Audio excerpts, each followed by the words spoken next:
Hello, all of you wonderful beings out there, and welcome to the stream. I am Razim, and this is Data Anomaly Hunter's Scar, Season 1, Episode 10, Celebration Festival. This is one of our Digimon tabletop RPG campaigns being run with our custom Scar system, or Stories and Creatures in Alternate Realities. This system is available for open playtest over on our Discord, or as well as on itch.io. So do go take a look at it and let us know what you think.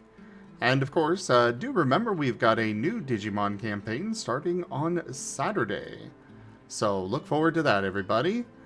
But for now, we're going to go ahead and get started with introductions, beginning with Zerda.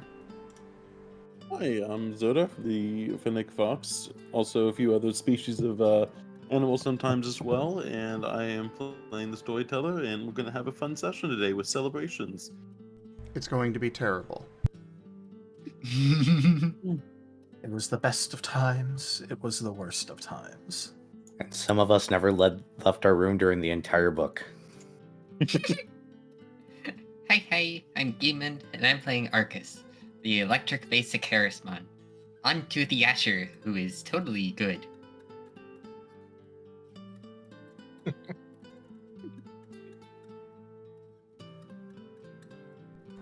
So, we're going to be looking for a new player tonight. There is going to be an unaliving event. But anyways, I am Razim, and I am playing as Asher, the Labramon. Astral Light type, God of Death, Lord of Evil, all that wonderful stuff, you know. And, this is going to be an awful session. Just terrible. If you're watching, just move on. Don't bother. Off to Jace. Hello, I'm Drunk Dragonair, and I'm going to be playing Jace, the Shadow Mythic type Black Gillimon X, who is going to do everything in his power to hide in his room with his injury, because obviously he needs medical treatment and should not be dealing with groups of people that want to praise him and stuff when he really doesn't want it. I will be in a room, it's fine. You won't hear much from me. Go ahead, Kotora. Hello everybody, I'm Raharu and I'll be playing Kotora, the Mythic Fire type Gabumon, and he's just happy that everybody came out alive in this situation. To you, Riv. Hello, I'm Talderis, and I'll be playing Riv, the Mythic Water type Vorvamon. He is very exhausted. Very. Riv needs his sleepies. And All yes, right. Zerda did do the operative word over there. Came out of this alive so far. And then the secret dragon attack. No one expects the second dragon. No, nobody expected the Second Inquisition. If there's usually one powerful dragon, there's usually another one nearby that wants to kick his butt. True. Noted. Era and Tal are going to get into a fight at some point. Got it. So anyways, We'll let's let him move. drink it out. For the recap...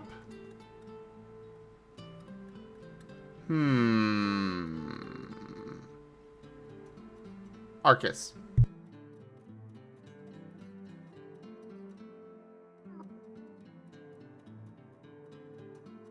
This is a totally not Well. revenge-driven choice. There is no vengeance in this whatsoever. I do have a post-session summary in the Discord if you need help. It has been over Well. a week. The majority of it is we found Ragiri, who ultimately ended up being the culprit behind the things not related to the rain. And confronted him, and there was a the Flamemon's wife in a cage that Rigiri was standing on top of. I don't remember the mon she was though. And combat for a very long time. So they are Effectmon. Right. And at some point during the fight, though, the Flamemon got the courage to actually come down and try and get her out of the cage, but he didn't get her out of the cage until the fight had ended. And I do believe this is the point where we go and combat. Yeah, I said combat. That was the only thing really in combat that occurred. Yeah. That was recap worthy. As I said, And- and combat. Yee. And then afterwards,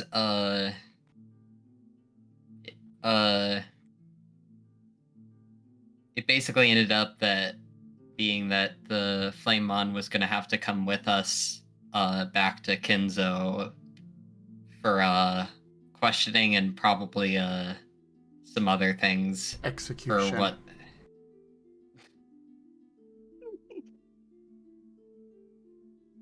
for The what has council will gone on decide here. their fate.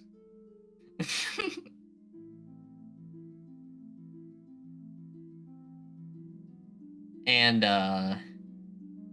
yeah, pretty much everyone went well, actually, Arcus went and collected stuff from the basement. And Jace just went back up to have a drink because he got really beat up from the fight. And after some other stuff, Asher basically went around town to the people he knew off the top of his head were missing stuff, parts of themselves, to give them back to them. And he also discovered that the first time he didn't notice it too much, but there was characters being basically emblazoned onto parts of them after he restored their missing part. Like, I believe with the Icemon, it was a character from his collar emblazoned on their head. Mhm. And I don't really remember where it was emblazoned on the second one, but on the Shellmon, in which Asher went to basically really look at, it was emblazoned on the top of his shell, and Asher sort of realized they were characters related to his collar, which he is very curious on what and why. And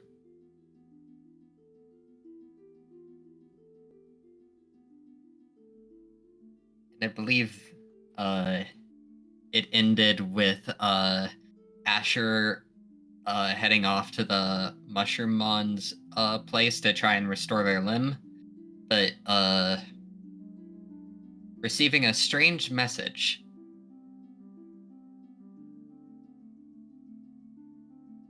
And that message is a secret. Until Asher tells everyone. If he does. He could just decide not to. And then we ended off with them getting that message. And they are off to go restore the Mushroom Mom with actual hands instead of limb hands. Instead of prosthetics. Oh, and now also for the main A event. generous bestowal. Gimund _ tipped $10. Message tradition. Oh, I see how it is, Gimund. You interrupt everybody else, but you refuse to interrupt yourself. Uh-huh. Mm-hmm. Mm-hmm.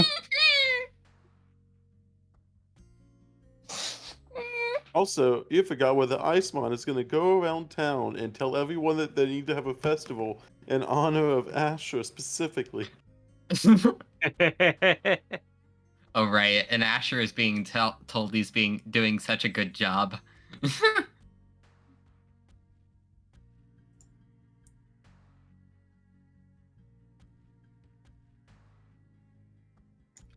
Please refrain from harassing my son into wanting to hide until after he's sewn up, this giant light burn on my chest. Endowment. Raharu 95 tipped $25. Thank you for the tips, Demon and Raharu. You're welcome. That would be...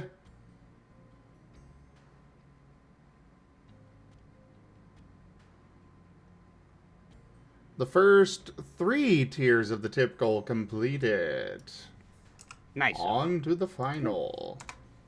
Don't worry about the concerning message. There's nothing to be concerned about the concerning message. What could be concerning about a concerning message? It's a totally non-concerning message. It's only concerning if you don't get it.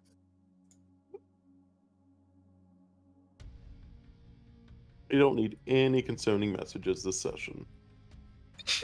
Leaves unread.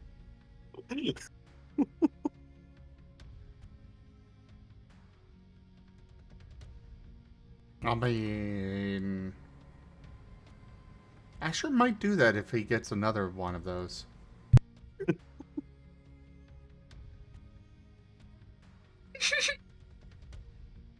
Your car's extended warranty is about to expire. We were trying to contact you for your...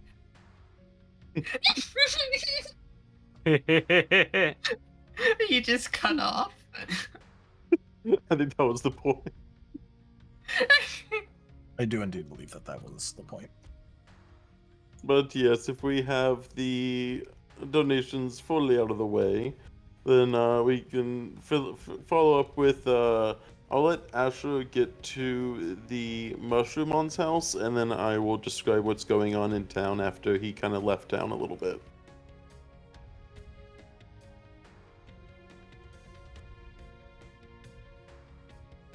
It wouldn't take too long to get out to the Mushroommon's house, as you know that they were only about a mile and a half outside of the main city to the southwest, mostly just to keep themselves available for open farmland, and you would have no trouble finding the no trouble at all finding the Mushroommon's place as well. I don't know, that feels really close for a farm, but either way, yeah. A generous bestowal. Slitherite. Slitherite tipped $15. Derg noises. Thank you so much for those tips, everybody. That is the tip goal fully completed. So yeah, Asher is, after replying to the mysterious A message... generous bestowal. Brian, thank you too.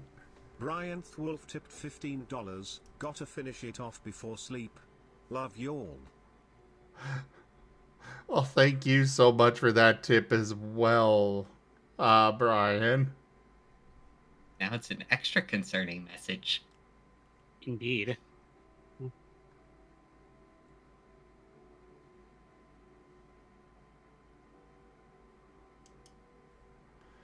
But yeah, Yay. Asher is running his way out to the farm.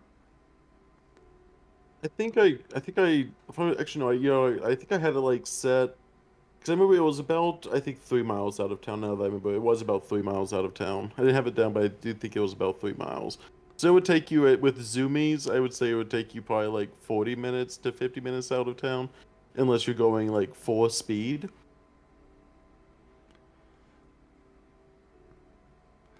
I just recall that it was like we stayed there for the night because it was, I mean, first off, they were offering, but also because it was still quite a journey to get to town where Yeah. they would have, inn and such.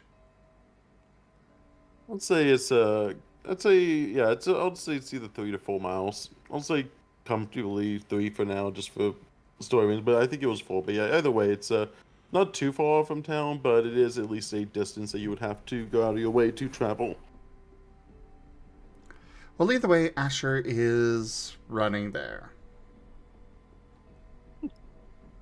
And you make it to the house, although you would see that the Mushroomon is working outside in the field, as with their newfound arms, they are doing the best they can to essentially tend to the fields that they were working at.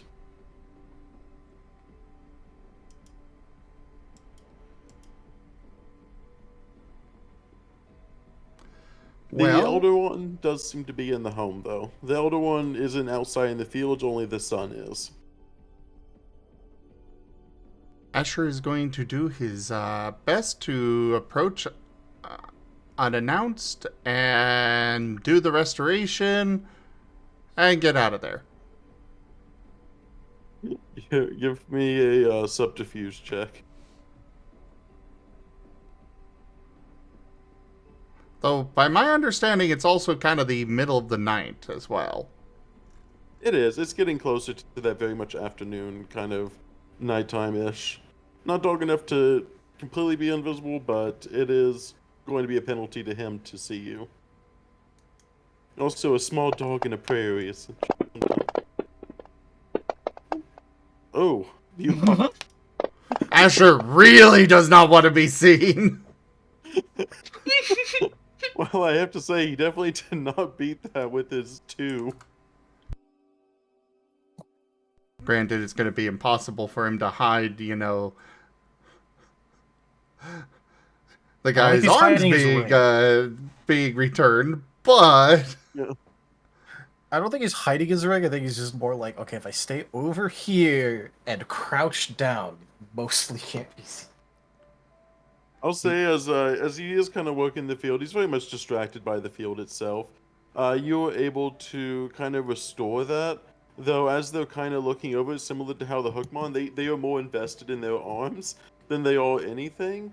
And as you begin to, like, do the full thing, you see them just almost get completely overwhelmed with, like, emotions as they fall to the ground to, like, their knees and they hold their hands up to the sky, thinking that their ancestors must have either blessed them with the arms or something. However, as they kind of say, as you kind of hear them say, "Oh, praise the ancestors!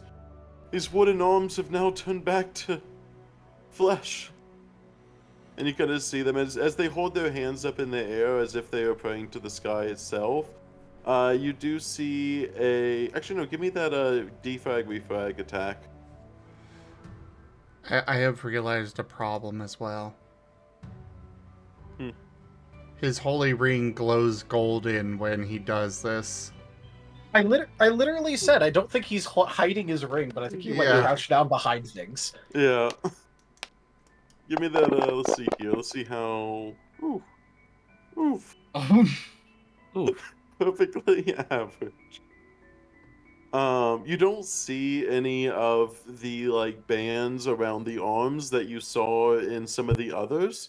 There doesn't seem to be any of those markings from your collar onto the arms, but with them kind of overwhelmingly, like, praying to the sky and thanking the sky, they don't notice you as they seem to be just completely engulfed in this almost ritualistic prayer to the sky and their ancestors, as the wood kind of begins to fall off their arms and kind of return to the ground itself, almost almost like turning into data into the ground itself. And you just hear them kind of like praising to the sky. They don't notice you. Excellent. He is taking the data of the tree and sneaking over to where the tree was and restoring that as well. Or at least Wait, give me attempting just to. one. Yeah, go on, give me one more defrag, refrag.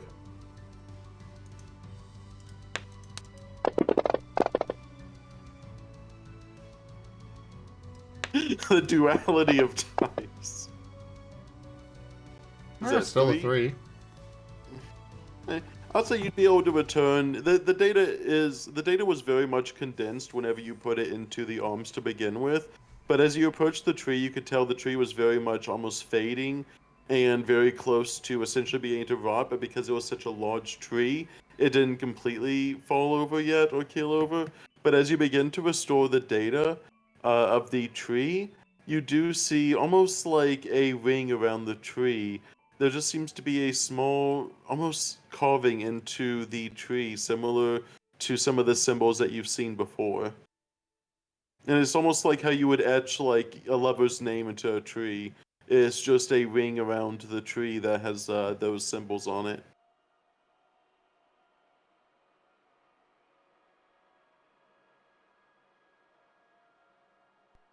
He kind of looks at that, shrugs, and takes off running back to town again.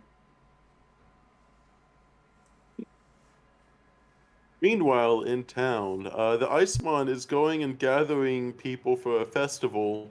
What is everyone else doing in town? Riv was already forcibly taken to the room, so Yeah, he ain't exactly willingly moving. yeah. Kotora took his brother up into one of the rooms and set him to bed, and then he just went to bed himself. Jace is just waiting for Ash to get back, so he's sitting in a bar stool, nursing some whiskey and trying to ignore the fact that he has a giant wound on his chest from a light attack directly to the chest. How's Arcus Just like- and Haboku? Jace is very much hurt. Well, Well- Haboku is kind of busy being not here, but Oh, yeah, Arcus. So, Arcus is going to approach Jace with a bunch of things. What you got, buddy? Oh, I found these down there. In the room where he fought the guy. Bring it up to a room, lock it up for now. We'll go over it tomorrow after everybody's rested, because a few people overdid it. Okay. And he runs upstairs. Sip. Oh boy. Why do I get the itching feeling I should go to my room as soon as possible? Like there's a big crowd coming this way or something. It's probably nothing. Goes back to his drink. for some reason, every time Ragiri did a light attack, I just need to say this. And the only thing that played in my mind was Highlander the one with like the high notes. Whoa,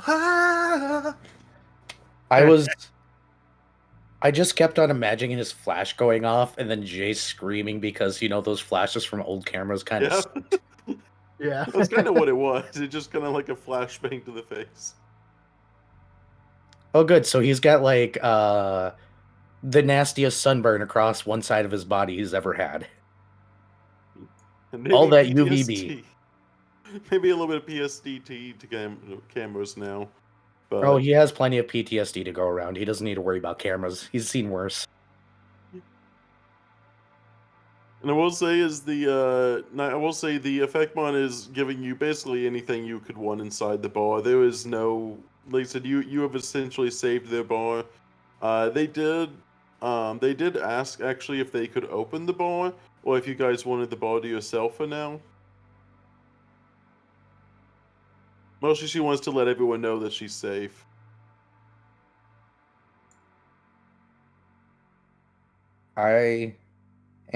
That's up to you. As long as I get left alone and my son comes back soon, because this really hurts.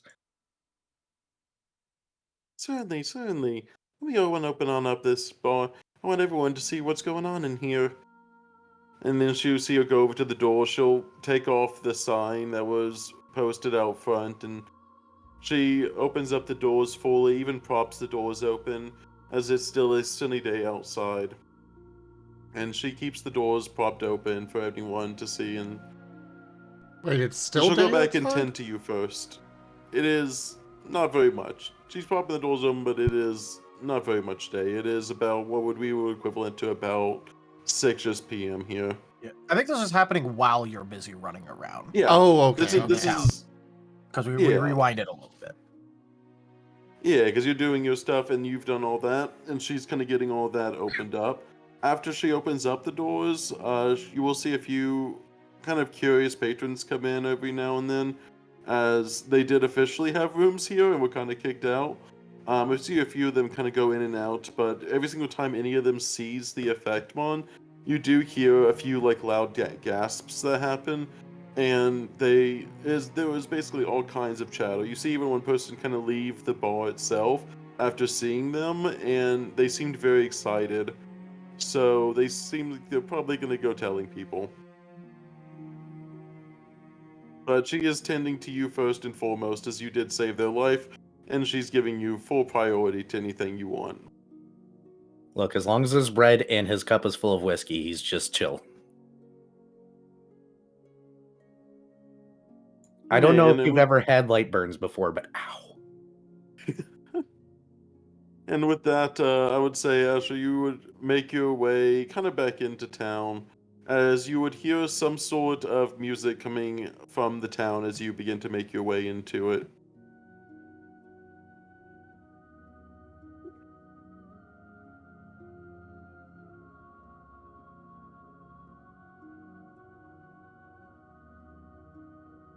All right.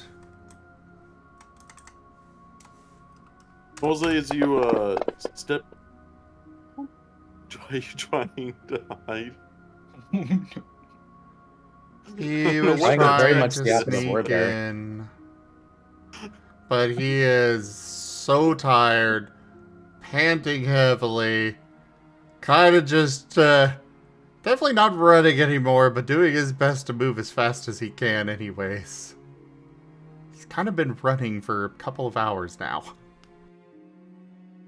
You see in the town as you kind of approach, you see what looks to be like torches, like kind of like tiki torches lit all around the town in a very much of a spectacle kind of thing. You see what sounds to be cheering of music coming from kind of more of the center area where the museum is.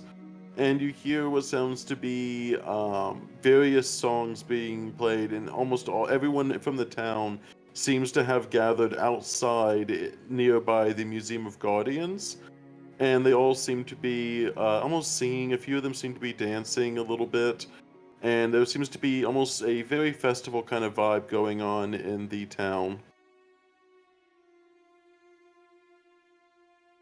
And then you hear the fated words, "Look! There's Asher! He's the one that restored my data!" As you see the Icemon pointing you out from inside the crowd up on a stage somewhere in the middle, kind of a makeshift stage, not one there was one that was clearly cleared up over a very short amount of time, and everyone turns your way, Asher.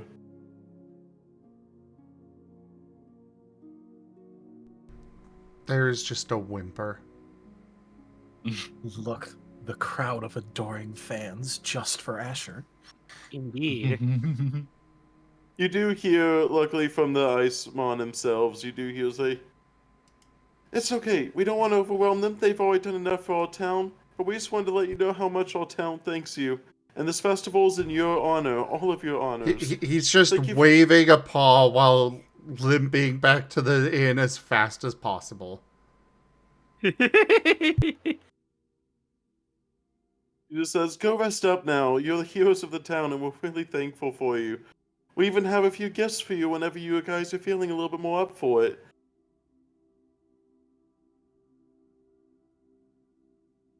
And she kind of waves at you as you go inside the inn.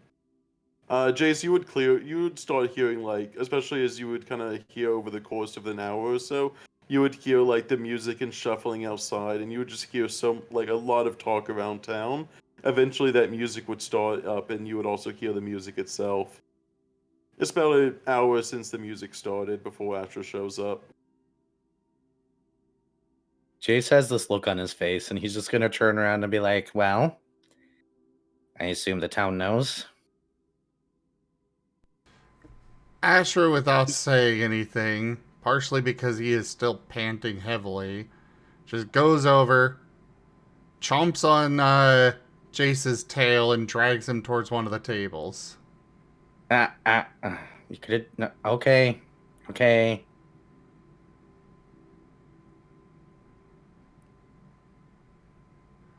Or, Ow. pulls there.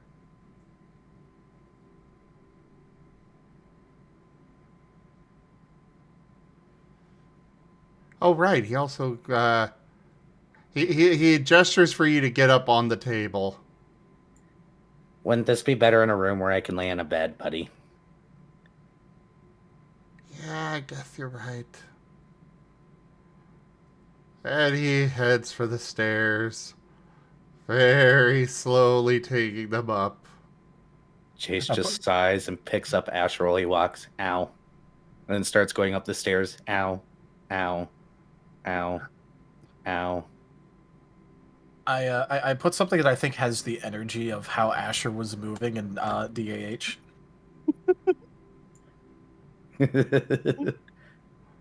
Oh my Just the god. slow move.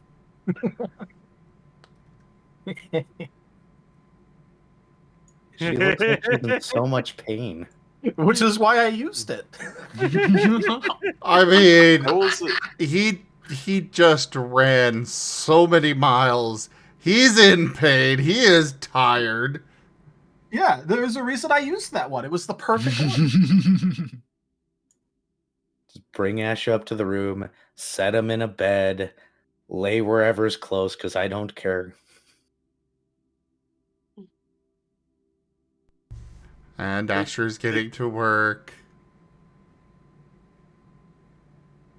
I would say there's probably at least one other person in this room with you. I would say there's at least 2 rooms that they have, though if you needed, they would give you a third. But they probably split the room into 2s. It's probably Haboku knowing rooms. this group. It's Haboku sleeping peacefully. What was that? Oh, is that for the medicine? Yeah. Also, we do have that new fancy schmancy command. I don't know what that command looks so weird. There's an explanation in Fantasy Grounds explanation. I will look at that later. For people who want to use it. Yeah, Yep. it basically simulates the success and failure thing that we have going for this, but we Yeah. don't have to count. Okay. So that automatically re-rolled the 10 because the 10 exploded. It counted the 10 as 2 successes. It subtracted 1 for the 1. And as you can see, it says 3 because that's what happened there. However, Asher is going to soul the 1. Yeah, 4. So that'll be a 4.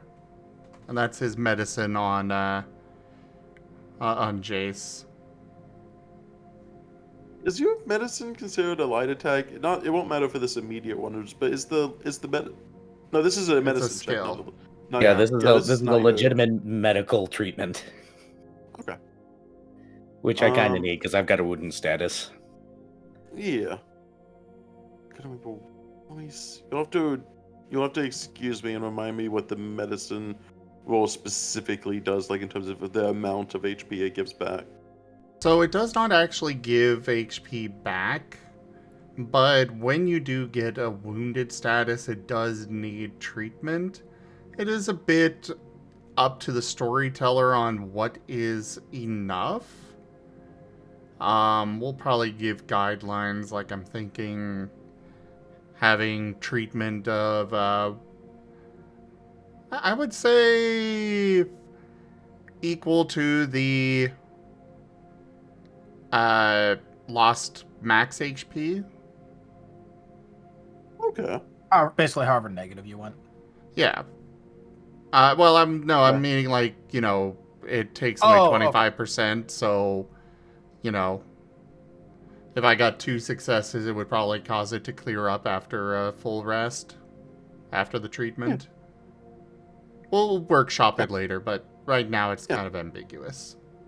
Yeah, I'll say right now, like I said, you're able to heal it up. You're not going to be able to remove scars that are going to arrive from it. but you're able to heal it to the point where there is no longer damage. There is scars, but you essentially kind of, as you're washing over the body with various medical skills, as well as a little bit of what you've learned from the data and everything like that, and you're able to essentially be able to patch them up to the point where it is going to hurt, but it is not actually injured. It's hurt, it's scarred, but not injured.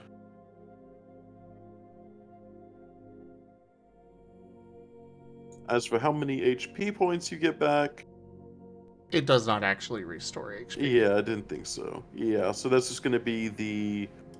Yeah, then there'll be that. The medicine skill is important for identifying what may be going on, as well as for treating more long-term conditions like the wounded status. Oh, and just for everyone's purpose, assume that you've all had a good meal for this whole day. You've actually probably had at least 2 good You can only meals. benefit from 1 good meal a day. Yeah, for more story reasons, you've had more than 1 good meal today. Well, yeah, But but just for yes. effects, we can only benefit from Yeah. 1 good meal a day.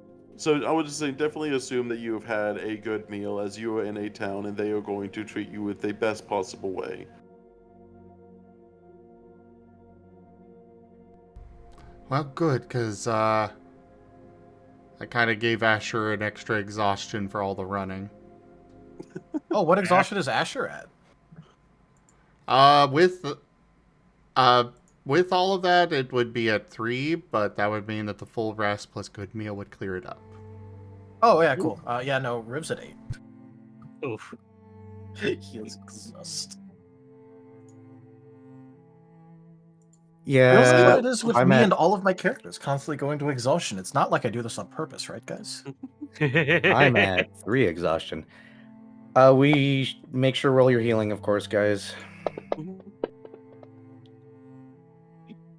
I will say it's not going to be. I will say they are around. It's not gonna. I'm not gonna completely start to the next morning. There is some things that we are gonna have happen in the night, but I will say that you guys will definitely benefit from a short rest at this moment, and they are going to around 11 o'clock ish. Some people will go. Well, the effect one themselves is going to go and check on you, and say that a few people from the town have brought presents to you all, and they wanted to give you to them themselves, if you would all have it. What's the roll for healing again, by the way? It's Vigor based. 1d10 plus 1 per point in vigor you have. Yeah, unless you have a... Well, I think it's all secondaries. Was it vigor or all secondaries? I forget at this point. It currently says vigor. Okay. So Also, if it the- has Oh, changed, it was hasn't been updated. second wind that's all secondaries. Yes. Sorry.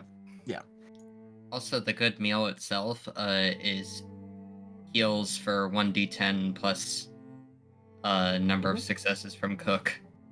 Yep. So we need to know how many successes on that cook. Yeah, I'll give the effect on a cook roll here. Because I could use the HP. I'm sitting at 1.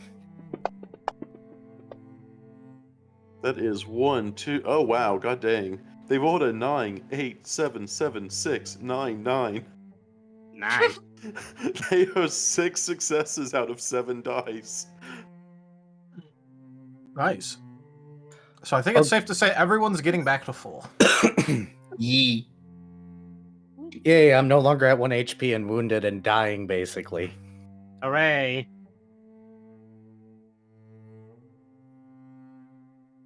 I will say, like I said, as it gets closer to the end of the night, you guys are going to take. I'll say you at least get the HP back. We'll let you finish up the rest by morning, but in terms of tonight, at least I'll say you'll get the HP back as of at this exact moment, as you guys are essentially having that kind of very more extended short rest essentially. But for the purposes of this, as you do have someone coming around to the rooms, first they'll stop by the room with Kotora, Rev, and Arcus, and you hear kind of like a knock on the door.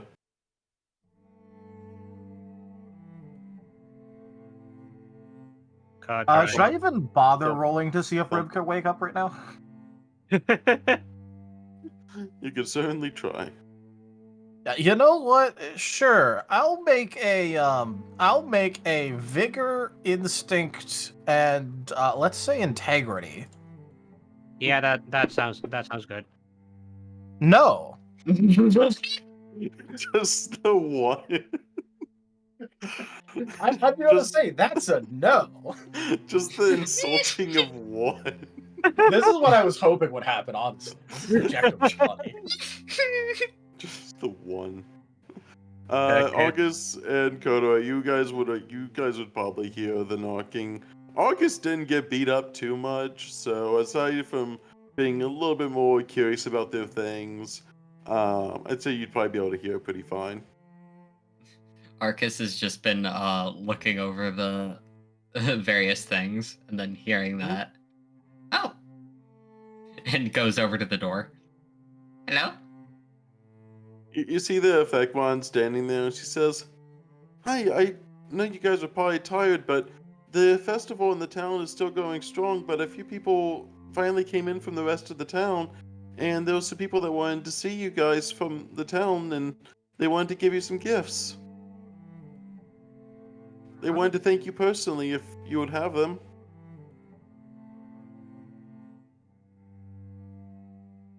So who is in the room that Arcus placed the loot into?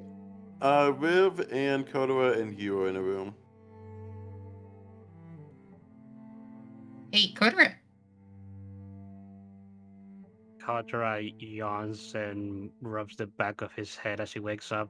Yeah, what? Apparently there's people outside who want to see us. See us for what? I don't know. You see the effect one standing at the door. They wanted to thank you personally for what you did.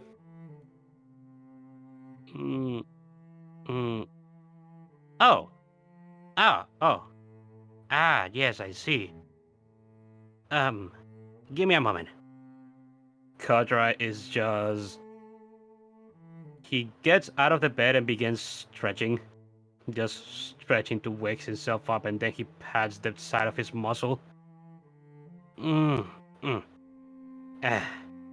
am still feeling a little tired, but... Also, I'm hungry, but... Okay.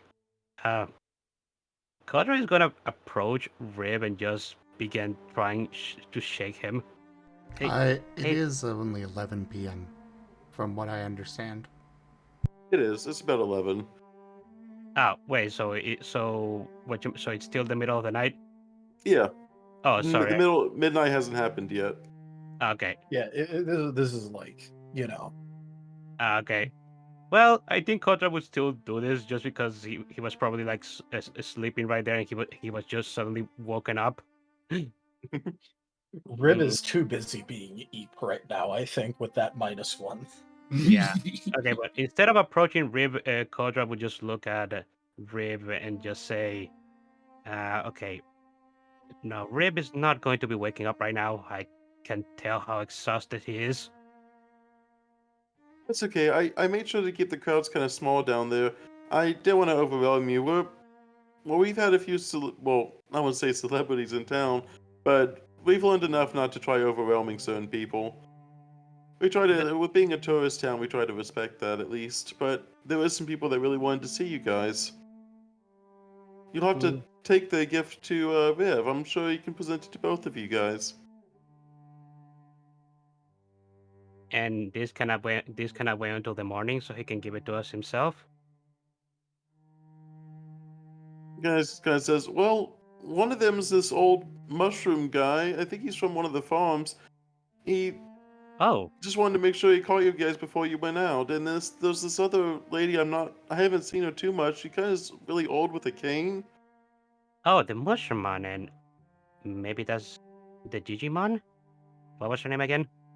I think she said her name was Shota. Oh yeah, her. I remember her. Okay, I'll.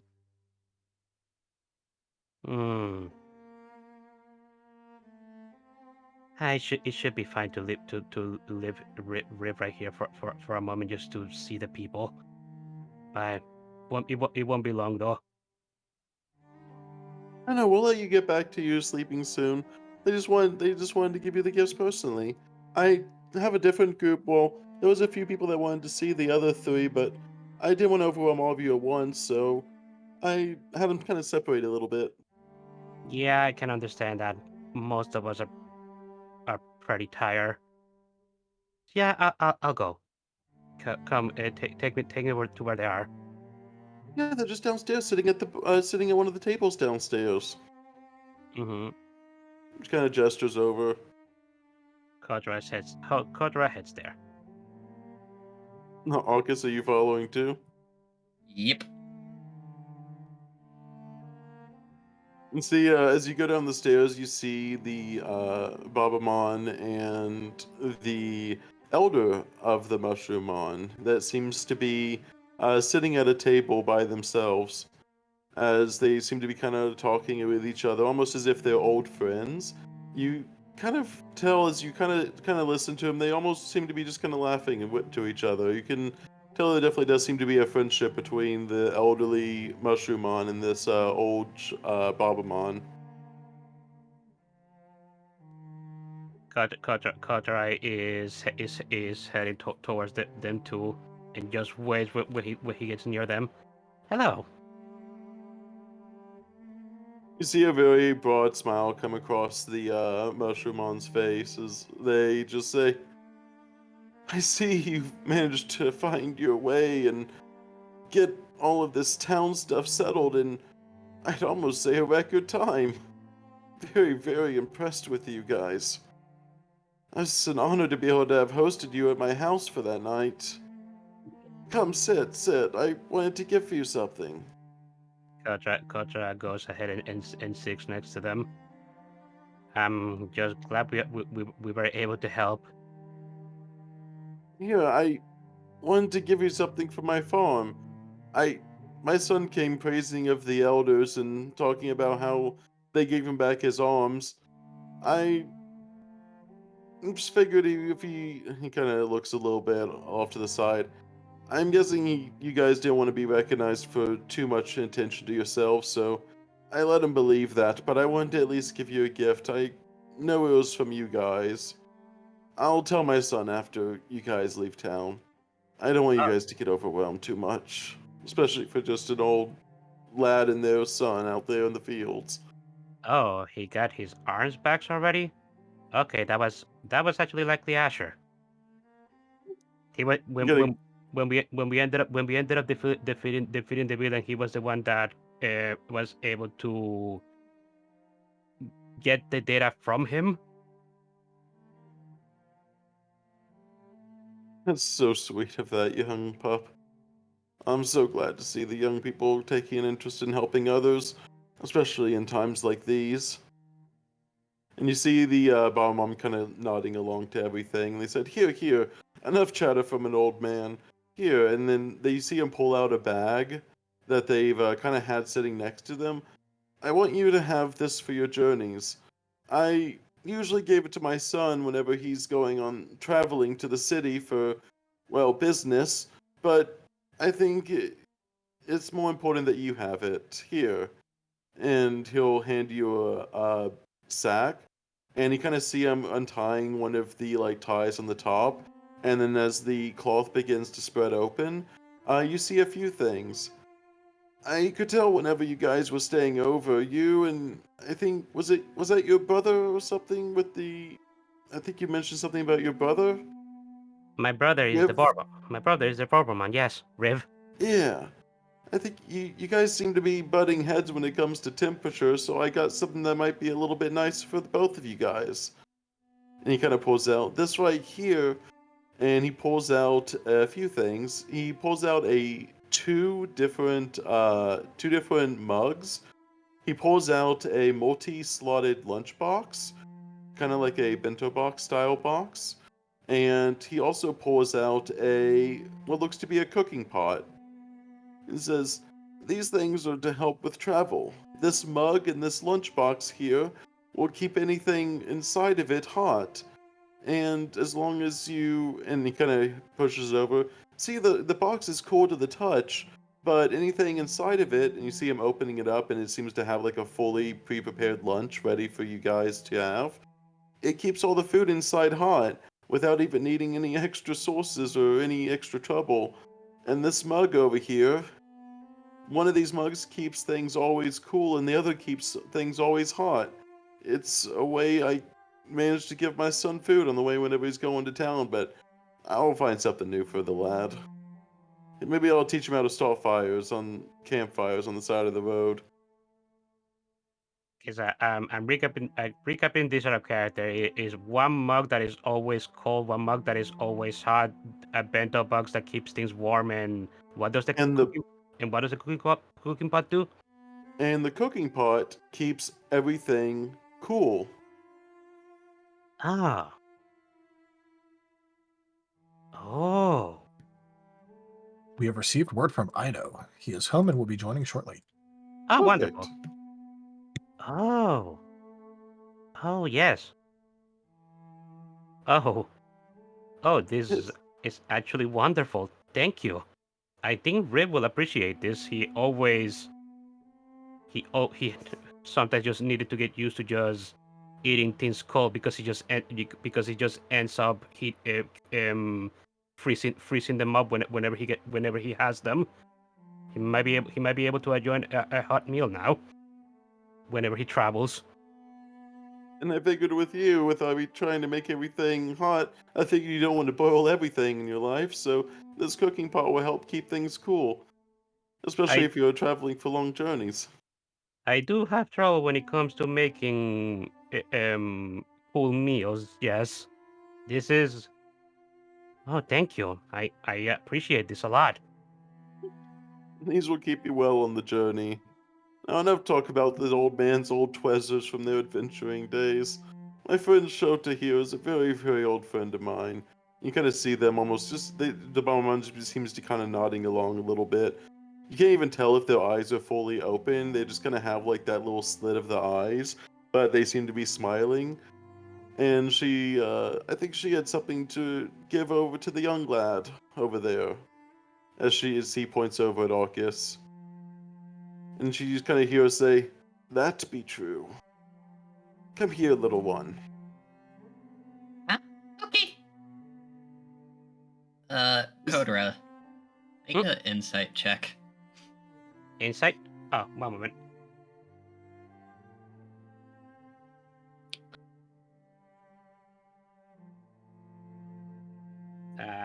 Gonna go mine instincts Yeah. insight, I guess. Yeah. That fortunately that's a bad roll for me, but let's see. To be fair, I think a lot of us have a lot of bad rolls. To be fair, I've seen your guys' sheet. There's only there's like a few really good things, and then everything else is just zero. Nope. Kotora notices nothing. Also, that's because we're kind of like still Yeah. like we're basically Yeah. just jumped up starting Oh, yeah. characters. So, Yeah. like, you know. 100%. 100%. August, they are completely oblivious to anything regarding you. Yeah. So, Truly, this is the dankest dungeon. IDDoThings tipped $5. Bork tradition from the minion Bork. Thank you for the tip, Ido. Welcome, Ido. You are sleeping peacefully in your room, Ido. You will be woken shortly to be praised with gifts. And So, yeah. speaking of gifts, Arcus, as you see her kind of you see her kind of get down off the chair to kind of sit. You realize that even though you're extremely like shorter compared to maybe some of the other Digimon, she's also just as short as you. So you both kind of end up being a little bit eye level. And you see her as she says, "Be a dear and hold out both of your hands. Fingers Okay. splayed." He holds out his hands / claws.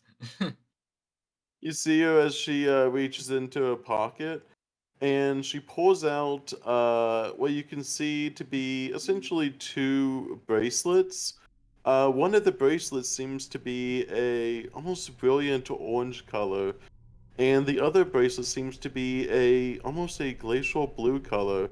And she says, "I have these old things here," and you see she puts kind of like the bracelet on one of your arms, and then the bracelet on the other palm, or not palm, but like the wrist. And she says, "These two bands are very special. These bands will always tell you where the other band is. It's mostly, well," and she kind of looks away a little bit, "I used to keep track of my old husband that way. He would always wander off and get lost, and I'd chime the bell, I'll chime the bracelet a few times and go finding him.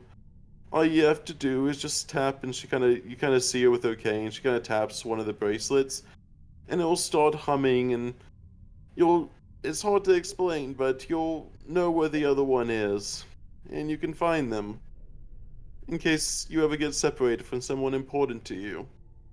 I figured," she kind of looks to you, "you don't want to end up having people go too far from you that are special to you, so this should help that." Huh. Alright. She just gives a soft smile as she kind of like puts her back of her palm on your cheek. "You are such a precious child." And she turns it back to her cane as she kind of stands there. Huh. Thank you. As he's now putting on the uh bracelets. Yep. And for all intents and purposes, the bracelets, once you tap the bracelets 3 times, the bracelet will glow, and you will get kind of a feeling of the general direction and distance to the other bracelet. And the bracelets can be taken off as any convenience as you would like.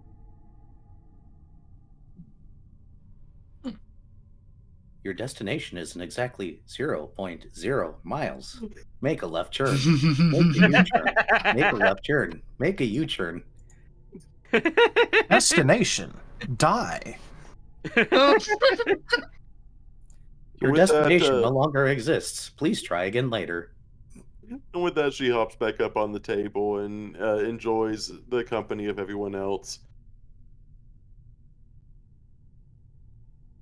If I was metagaming, Riv would change professions to be a travel salesman now, just so that way he could use those and like have one in every town and just sell off a band that like will point people unerringly towards the town. These are one of a kind. That's the rip that just exclusively learned from Charles in DRS. And I will say they will continue on throughout. They'll Real chat with quick. you. Could we get Ido to do his intro, by the way? Oh yeah, by all means. Okay. Hello, y'all. I'm IDDoThings, or Ido if you prefer, and I play Haboku, the Lucamon, Necrotic Fire, and Minion of Asher. And speaking of y'all. Haboku, you are actually going to be visited very shortly. As you kind of see, as essentially as for all intents and purposes for Arcus and Kotora, they will talk with you basically as long as you feel comfortable, but they will let you be off to your rooms. As you guys do see the Effectmon going to upstairs, and also at a different table, you also see what looks to be both the Shellmon as well as the Icemon sitting at a different table entirely as they kind of wave to you guys. They seem to be chatting up with themselves, both being inn owners of the town. They seem to be in well company with each other.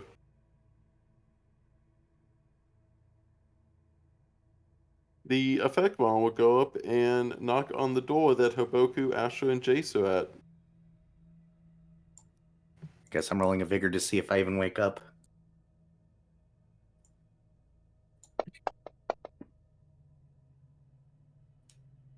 Oh, I think Jace wakes up.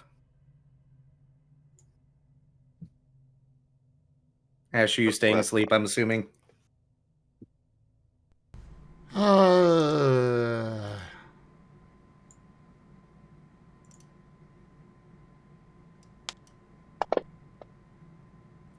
Yep. He wakes up just enough to throw a pillow at the door. Jace And rolls his eyes, puts his pillow underneath Asher's head. He is shirtless right now. I don't know if Haboku woke up. you can get on this, Haboku. We're handing out some gifts from the townsfolk. Goku most likely would have woken up. Yeah, Jace is shirtless right now, which means he's got bandages across his chest and some of his neck and his face. And normally where his shirt covers up, there's no arm from his hand or his wrist all the way up to his shoulder. It's just glitch. You can see where he keeps his blades hidden up there.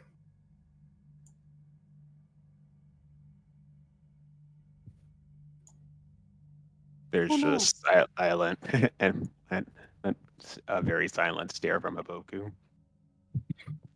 Jace is gonna go and open the door tiredly. I know you guys are really busy with, well, not busy, but I know you guys have had a really long day. Some of the other innkeepers wanted to thank you personally before you guys ended up leaving town. They're sitting at a table down there. They wanted to give you guys some gifts before you left town. Cannot wait till morning. We kind of look over. I guess they can wait till morning. I'd hate to send them away. They just were so happy with all the things that you gave and all the things you did for the town. They just wanted to thank you. I could bring the gifts up here if you'd like, or if you don't want to see them, I could bring the gifts up here for you. I'm sure they'd understand. I just want to sleep personally. My son's asleep. Haboku, why are you staring? Oh, right. Looks at his arm. Ah, shit.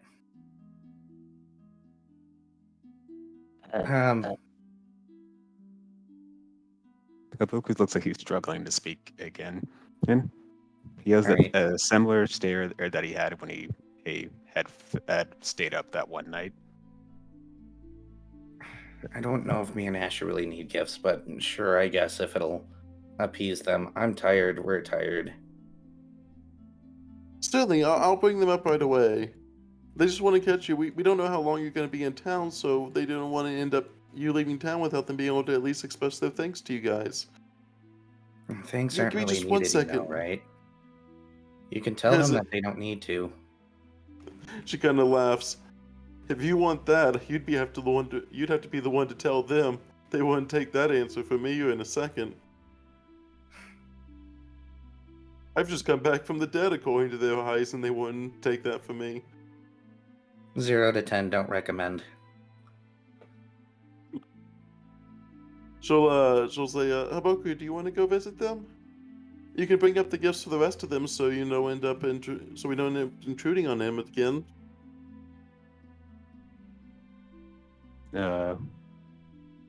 What should I roll to snap Haboku out of his entranced and staring moment? Vigor roll. That seems to be the height of the day.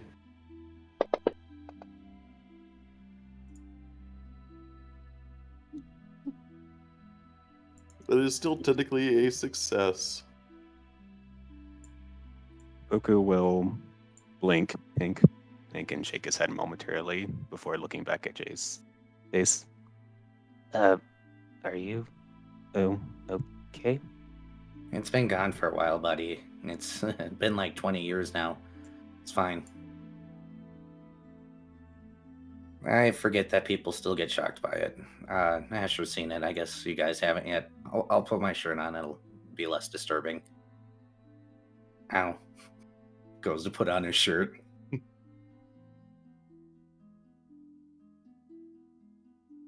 Haboku's ears are drooping, a bit sadly as he says, "Sorry," and he just agrees to step out of the room to meet the innkeepers. Oh, have fun, buddy. Don't be gone too long, okay? They're gonna talk you up. and reassure them that they really don't need to give us stuff. Like, we're getting paid to do this. Okay. You can accept what you want, just, I'm going back to bed. Go to bed, Joker. As you go down Haboku, you see the Vecmon kind of telling you a little bit of stories. So just a small story about a little bit of the innkeepers and how nice they are. And she'll take you down to the table, and you'll see what looks to be the Shellmon as well as the Icemon, and they seem to be sharing a drink over some conversation. And I take it Haboku can see that the glitch has been restored. Yeah, on both of them. His mood brightens a bit at that. He still has what he saw with Jace on his mind, but it's good. He's happy to see that others have been cured. As you go over as you kind of make your way down the stairs, you kind of see them waving over to you. The Shellmon kind of doing their little wave. The Icemon a lot more excitedly, even waving to begin with. And they both seem to be very excited to see you. You also see Kotora and Arcus over at a table with the Mushroomon and the Bobomon.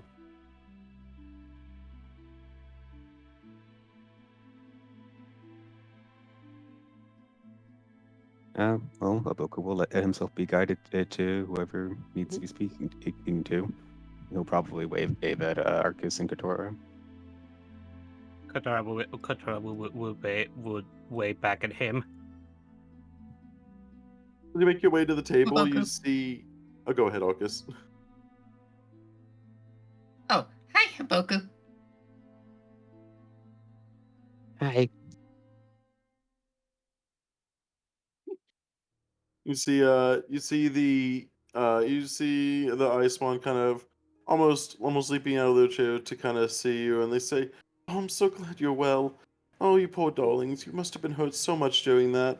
I can't thank you enough for all that stuff you've done. Here, sit. I wanted to give you something, and so did the Shellmon." And they kind of sit you down on one of the chairs. Here, I'll let him go first. This is for... He kind of notices. I think the other two must be sleeping right now. They must have had... They were safe, right? They all safe? Yes. Yep, they're safe. Oh, good. And then she'll say, "Here, I wanted to..." And she kind of says, Here, I'll let him give his first." And you kind of see as the Shellmon looks over. Well, good. Without your friend Jace here, now he won't be able to not accept this gift I have for him. I was trying to give him a big old barrel of whiskey, but I don't think he wanted it. So I bought him something else instead. As you see him, he pulls out what looks to be a very beautifully, it looks like a very beautiful made, like picnic basket with a kind of like this cloth cover over the top of it. As you kind of see him leaning in close, this right here is a magical basket. And he kind of pulls open the, you kind of see him pull open the cover to it. He says, "This basket is a very, very special basket. I got it from a traveler a long, long time ago." And you kind of see, as he pulls open the basket, you see what looks to be several loaves of bread inside the basket. This basket right here will fill up with bread once a day, only once, mind you, once a day, with full of bread. But you must always make sure that it will only do it if you're not looking at it. I'm not sure how the magic works, but if you try observing it all day, no bread will ever be made. But if you look away and then look back at it, the bread will be full of bread for the whole day, but only once a day. If this doesn't make its way to Jace, kingdoms will burn.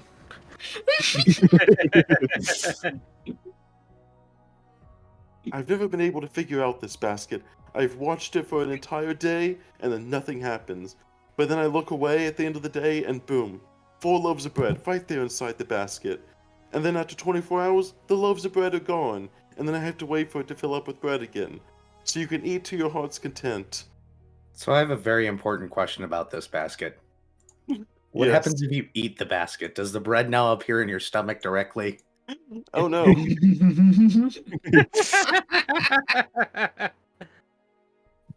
Never have to eat again. Okay, I am Like- back with a bunch of bread. I'm gonna be eating sliced bread for a bit here, guys. Carry on. I say this basket is the best thing since sliced bread because it's already sliced bread and it fills with sliced bread. Definitely the best basket I've ever had. But if you won't accept the whiskey, then you'll have to accept this bread instead. I will take no possible recourse. He will accept this basket of bread from him. I want you to promise me, makes sense. Haboku, that you'll make sure that Jace takes this basket and keeps it. Or else. And make sure to tell him what I said about observing it too much. If you try to figure out the magic breaks. So you have to make sure you just have to, a little bit of belief, and boom, loaves of bread. As you see him kind of opening up the, putting on and off the cover. The cover does have to be on the basket for it to fill up, though. So make sure you don't lose the cover either. Okay. You're kind of getting a very confused look from Haboku. You're kind of Oh, and this is kind of bordering into past his mind scope hope range. Oh, and to help you remember, I got you this. Whenever I was having memory problems, one of my customers gave me this, but I actually forgot to use it, so it didn't really do much. And now my memory's back, so I don't have to have it. But here, and she hands you what looks to be a book. This book is different like most other books. It actually records what you say to it, like it's really listening, and it will write down in the book what it says, or whatever you say, and then if you ever need to, it'll read back to you what it says. So it's kind of a way to keep a, kind of what this would sound like a log of what you say to it, and then you can read it back later. And you don't even need to write to be able to use it. It's a very special book, but I want you to have it. Oh, thank you. And she kind of looks, see, look, and she'll open up like one of the first pages. I've gotten rid of most of the stuff. Mostly it was just me rambling, but I even have a few recipes in here I saved in the front of the book. That way you can have a few recipes inside the book at all times to use, and then whatever else you want for the other pages.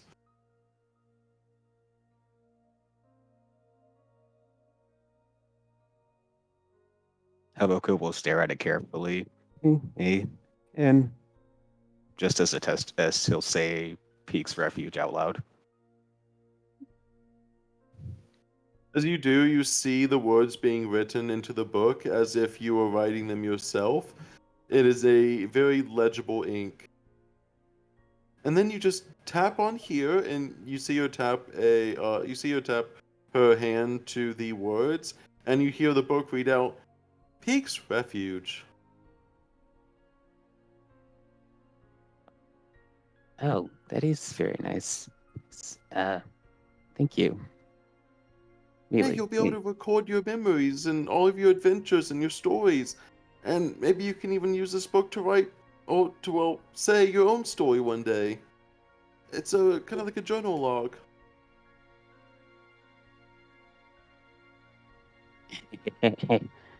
I just have a hard time remembering things lately is all.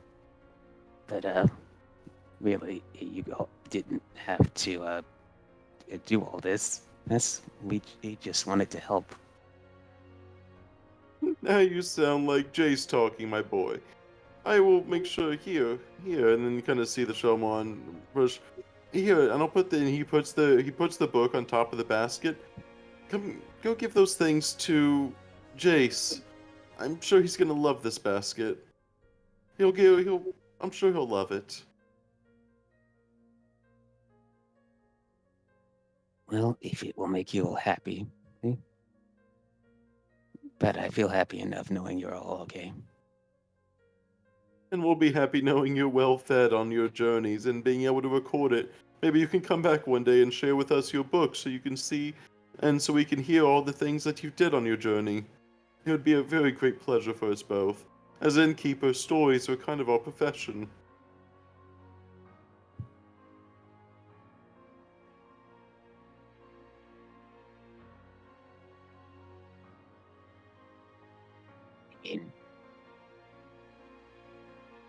Okay.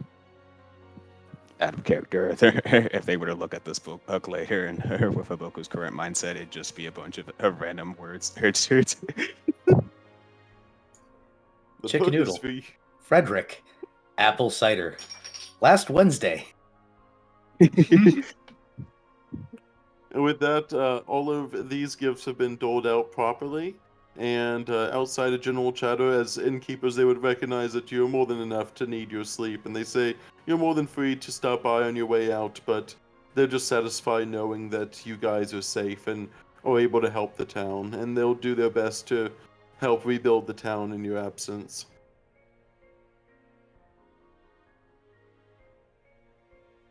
But they'll let you guys retire to your rooms. Okay, Haboku will take the basket and the book. Okay, back to Jason Asher's room. Pretty much, Raijin. And you make your way back to the room, and you, let's see. You think Jace would have knocked out again by now? Yep, he's back asleep. Haboku would carefully just peek in, and then place the basket down near down. Is there like a nightstand or table nearby? Yeah. Yeah, they're in rooms. Yeah. And so he'll just place the basket down.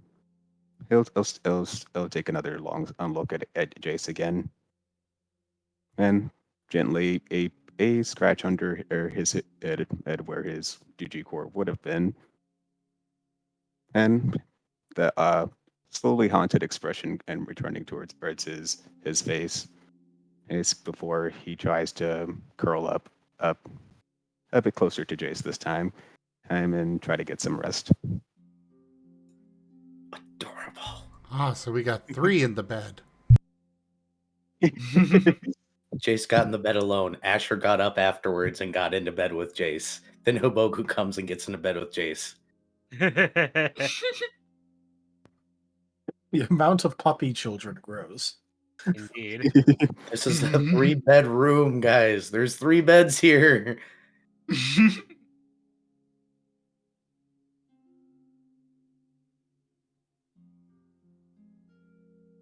Also, I have to address what you said in the what you may call it the fantasy grounds chat. So you're saying that the Flameon is chilling with Korra?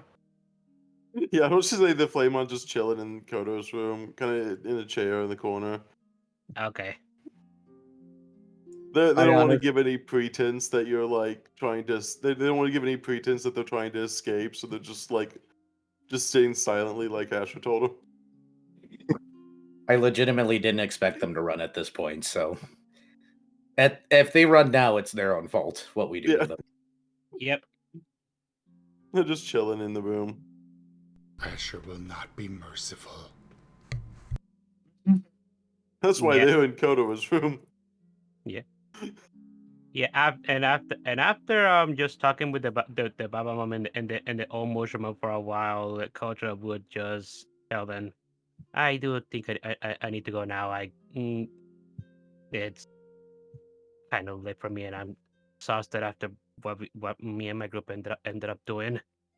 But thank you very much. Thank you very much for these gifts. I will make sure to tell Rib who gave them to me.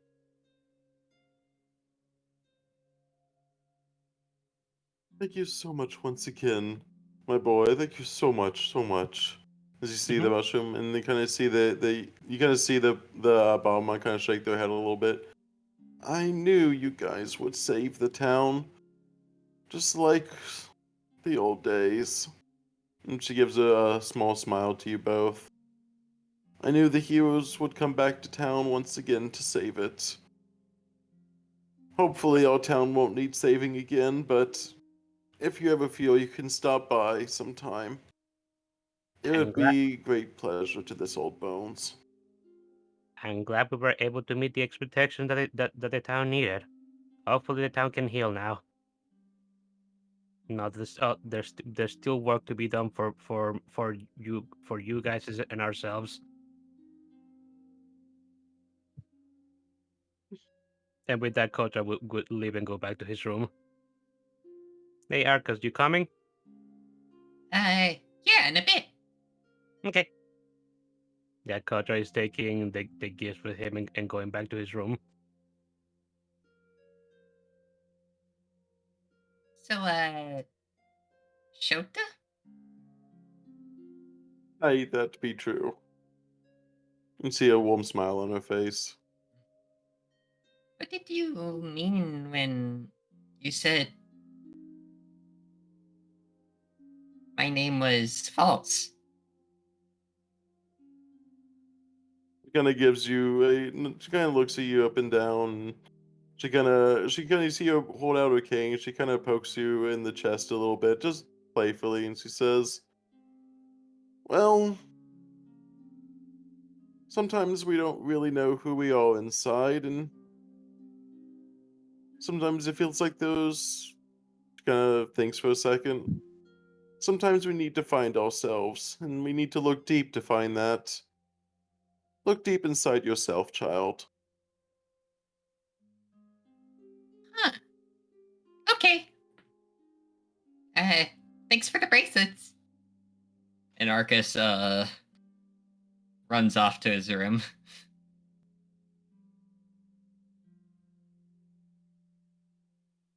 You and you both make it. Everyone makes it to their respective rooms itself. And Arcus, inside the room as you're shuffling through some of the things you find something that's particularly interesting and very, very shiny. It is Huh? what looks to be some sort of camera lens that seems to have fallen off Ragiri whenever he, well, kind of got absorbed by Asher. But it seems to be a camera lens that was on Ragiri's camera. It seems to be humming with almost like a very intense feeling about it. And it's a little bit warm to the touch. Can Arcus roll appraisal on it? Yeah. Also, does Any, Arcus have any special attacks? he has one. Also, yes, roll that appraisal. Wait, there's the macro. There is. It exists.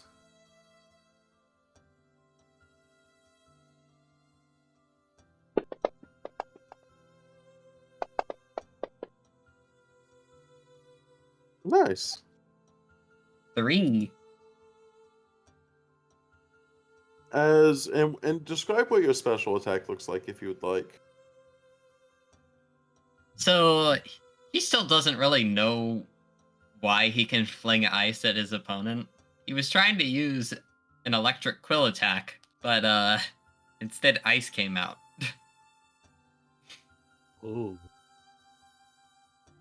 Where did the ice come out of specifically?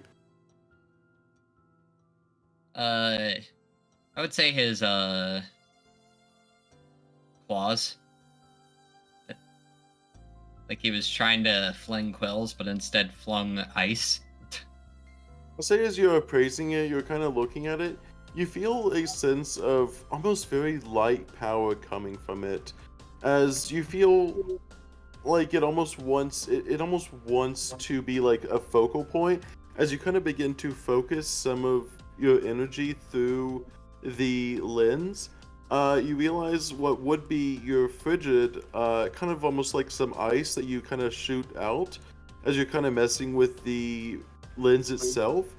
It seems to, as you kind of focus some of the energy, you try it out a little bit, and you focus some of your ice through the lens, and as it comes out the other end, it actually ends up turning into a light attack. As your once was water now seems to be almost like a bright light of steam that seems to be coming out the other end. It seems to have turned your water into almost like a beam of energy.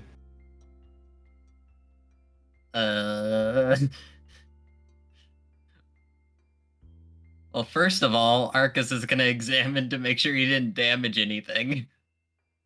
It seems to be completely undamaged. As for around it, there's like a little singe mark in the floor that as you were beneath you, just a little singe mark on the floor.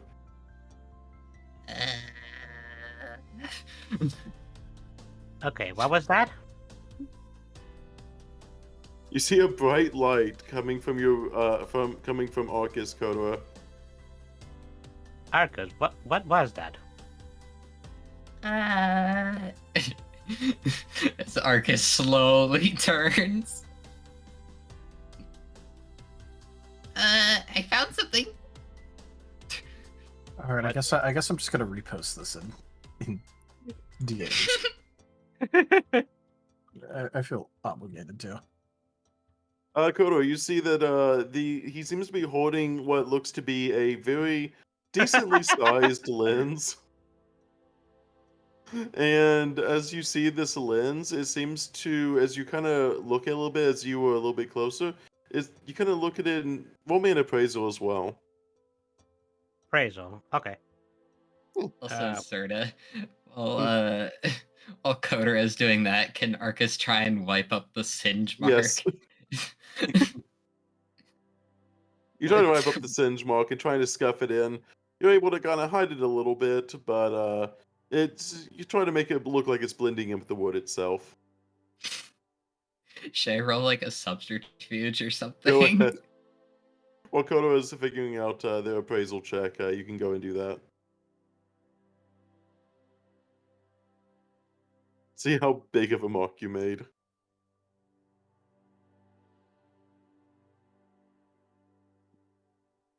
I will say, August, the energy that came out of the other end of the lens does seem to match some of the energy that you felt from being around Asher before. Also, you were not hiding that very well. I'm gonna use a soul on the one. You were hiding that a little bit. No, you're not. No. No, you're not. Kodo, you're sitting in a lens, and he is just holding up what looks to be like something from Rugiri that dropped off of him. You can tell it must not actually be connected to Rugiri, because it would have gone absorbed from the data. So you can tell that it was clearly something that he used as a item, but not much else from that. Okay, and yeah, and Arcus couldn't hide the burn mark on the, No. of the ground. You see a burn mark below him that looks like something like almost like a fire was lit underneath him, but that's the only thing you're seeing is you saw a flash of light and now there's a burn mark underneath him. Yeah. Kotora is going to narrow his eyes. Oh. Arcus, did you pick that up after we were done with Rugiri? Yeah, I picked up all of this from there. Oh. Okay, whatever that thing is, I think Rugiri was using it as an accessory for one of his cameras. I'm guessing they can't do that. Guessing they can't do that naturally. I saw him doing some sort of lie attacks towards Jace. Huh. Yeah. But wait. Did you use that yourself? Arcus is like sweating.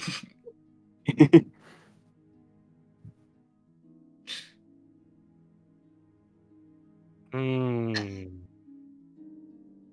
He kind of looks down at the floor by the singe mark and back up at you. Learn by doing. You have to be careful with that, Arcus. We may be the heroes of this town, but we don't want to destroy this room. No, I didn't mean to. I know. I tried to cover it up. I know. Theodore, that's interesting. We might need. Also, Kotora. Huh? What? What I fired into that wasn't like light or whatever Asher does, though.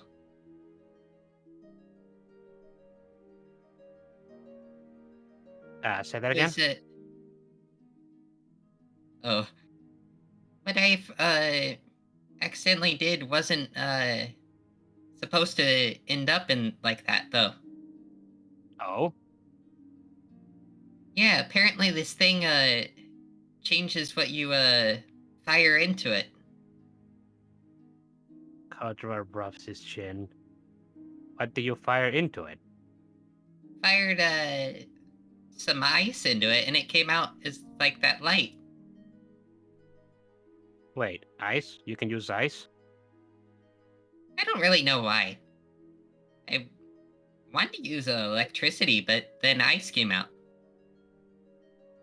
Well, didn't you say that the sorcery mom was your father, the guardian of the icy region?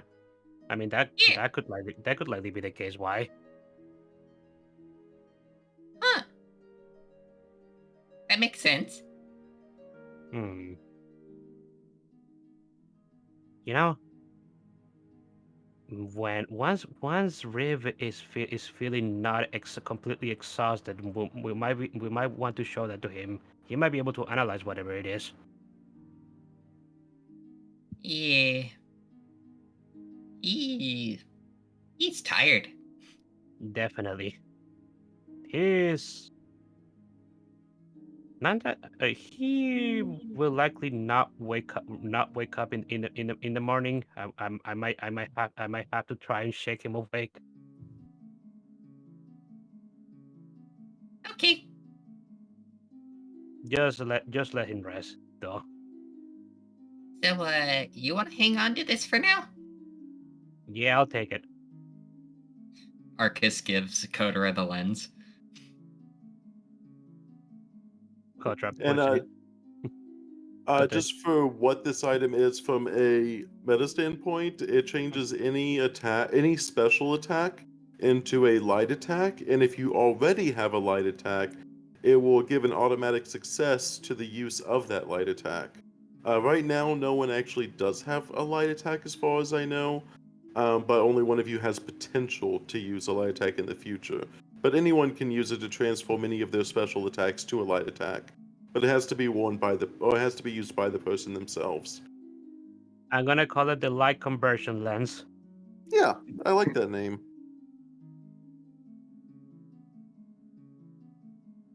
Yeah, and Kotra just gonna put this inside his backpack to give it to Rib later.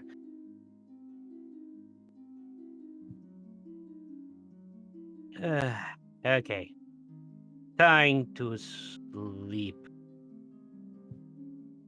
And Okay. Kotra just gonna flop down into his bed.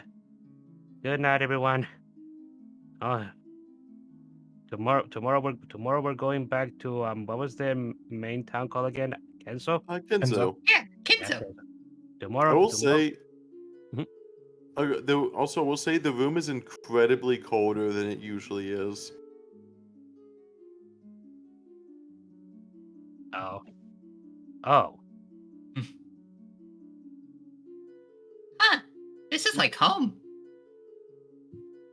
Kotra blinks. Why is it so cold here, though? Kotra's just looking around.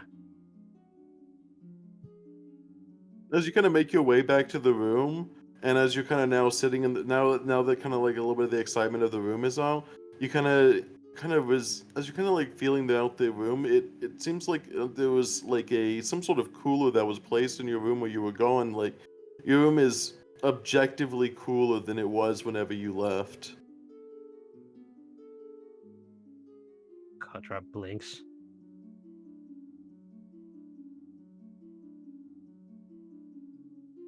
Oh, wait. Kotra is looking for the flamon that should be inside the room. You see the Flamon passed out in a chair in the room. And now Kotra is looking for that icebox that the flamon was talking about the other episode.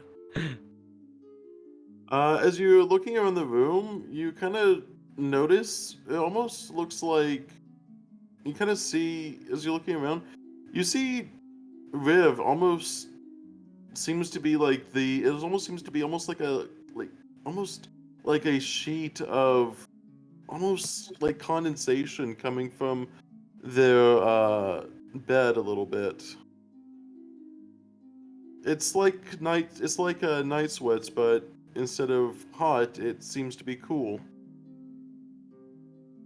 Kotora is blinking as he's observing as he sees that. R- R- Riv? Huh? He's coming closer to Riv. It is objectively colder the closer you get to them.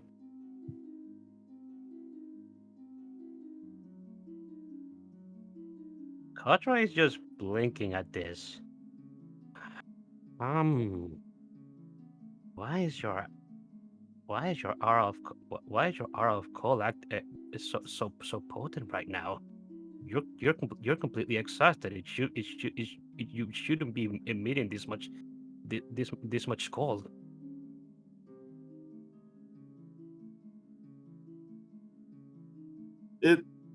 You almost look in the air and it almost looks like there's like little tiny like almost like snowflakes that seem to kind of hover in the air above them. It's kind of that mixture of it wants to fall down because it's snow, it's like snowy, but also because it's still in the air, it kind of wants to keep in the air itself. It's almost like a personal encapsulation of little ice crystals around them.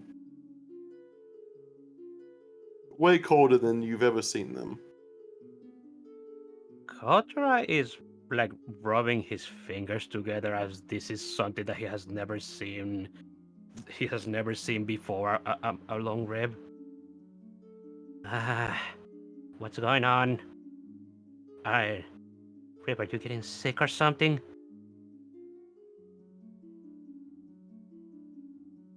Kotora is just he's scrambling his brains to wonder what to do about this.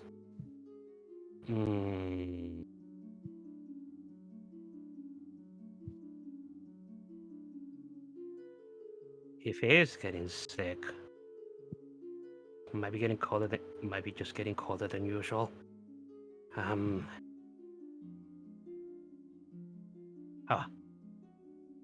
Maybe this will help. Kotra is going to put the all the bag with all the trinkets near one of the nightstands, and he's going to get closer to Riv's bed, and he's going to activate his aura of hit. You begin to try to activate that, and as you begin to activate that, you kind of see Riv stirring a little bit. But as they begin to stir, you almost feel like the energy is almost being sucked out of you in a way.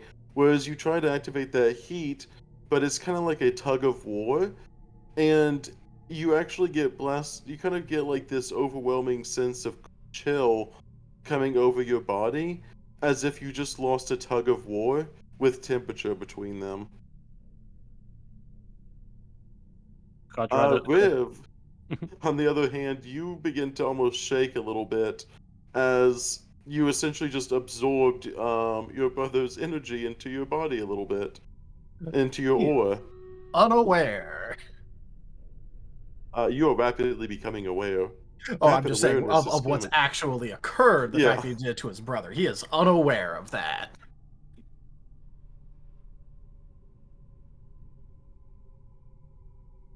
You feel part of you has been sucked away. Not a permanent part, but a temporary part of you, Kotora, seems to have been absorbed as you feel this chill about yourself. Kotora suddenly feels very, very chilly, and this is a feeling that he doesn't feel often. Even if he lives in the ice region, he naturally emits it. So, and he does not like this feeling. He begins to shiver.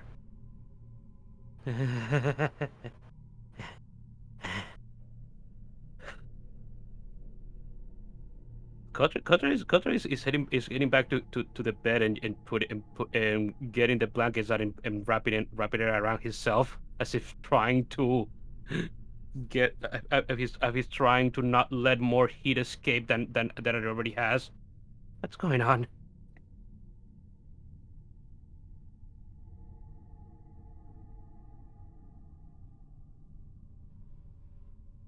And as you also are doing that, you're starting to see like even like the frame itself, it seems to be getting even colder and colder, especially with it, especially with you putting that heat, and now that energy that you exuded from your body not only has been absorbed, but now it almost acts like a quote unquote fire to this cold, causing the temperature to rapidly decrease even further, causing even almost Riv to begin shivering a little bit.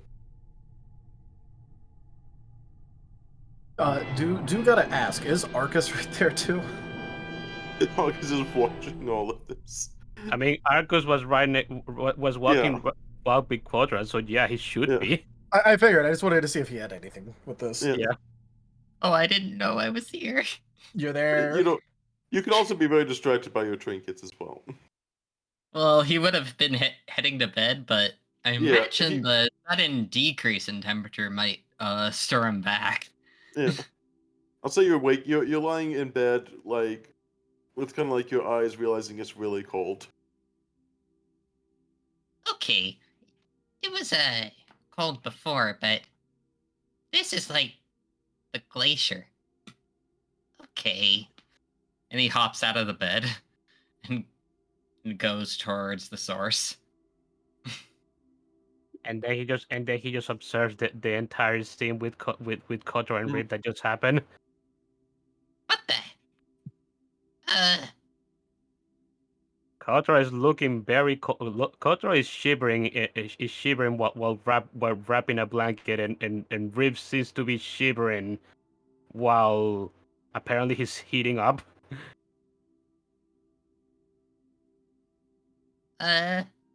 So Arcus is gonna looking at everything and seeing Kotora shivering first.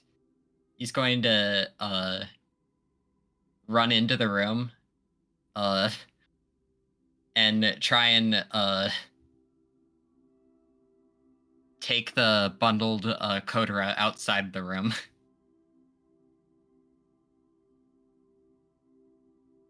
I am imagining the most Speedy Gonzalez thing right here, right now. Yep. There's just a pause at the door, and then yum. Riv, you feel a very strange sensation over you as you're kind of like half asleep, and then, especially with that energy, you kind of almost get jolted awake in a second as something feels off about you. Very, very much off. And you wake up in a room with just a sleeping flame on in the corner, and you see what looks to be ice crystals around your body, floating almost in midair. He is going to blink, and if his body would actually let him go pale, he absolutely would. Because despite his state, he is going to almost immediately start trying to leave. Like, he is just grabbing, like, his nearby backpack and just trying to, like, where door? Okay, there's door. Start shuffling towards door. The door is open. And then he just see Arcus with a bundle of Kotora. Riv is trying to leave. Riv, are you okay? Riv, I'll be fine. Okay, just see you later. Bye. wait, Riv. But you're exhausted. He is doing the best little run that he can. Sound like you all have the same movement speed. Kotora Riv is has 8 exhaustion, so Yeah. But Kotora is trying to like stand up and shuffle after Rib, but he's the decreasing in his own internal temperature at the moment is taking a toll of him. No, But Kotora, you stay here. But Riv, I'll go Yeah, I'm after just him. okay. Okay. And Arcus dashes it off after Riv.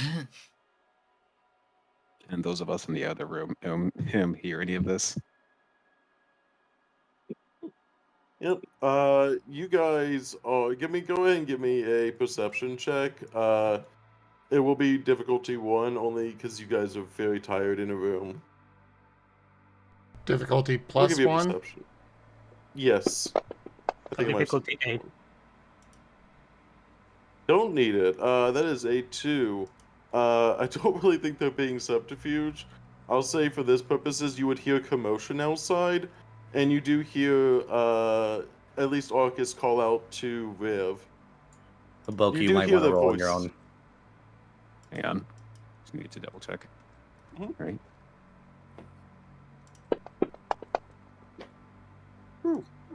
Haboku is Watchdog. Haboku is one shot. Also, I sent you a Haboku, thing real quick, watchdog. Zerda, because it might be important Yep. for this exact thing. Yeah. Wow, Yeah, apparently very saying nice. that. Apparently saying that glitch really he put him in alert mode. Yep. You would hear Arcus and Kotora in the hallway, and you would distinctly hear Riv saying, "I need to." After there's some commotion, you would hear them say to Riv, or Riv saying that he needs to go, and he's going to go away. Well, he was just like, Yeah. basically, I need to go, I'll be back, bye. You didn't say you'll be back. You just said you're going. Oh, okay, cool. He was rushing anyway, so. you just hear Riv outside saying, "I'm going." Oh, goodness gracious. Can I get one night of sleep? Pushes himself up. No. Haboku is already at the door. Oh. Looks at Asher. Well, I guess if you got woken up, Asher would have been. I have a feeling they were shouting in the hallway. It's kind of hard to miss. Yeah. All right, Asher, let's figure out what's going on now.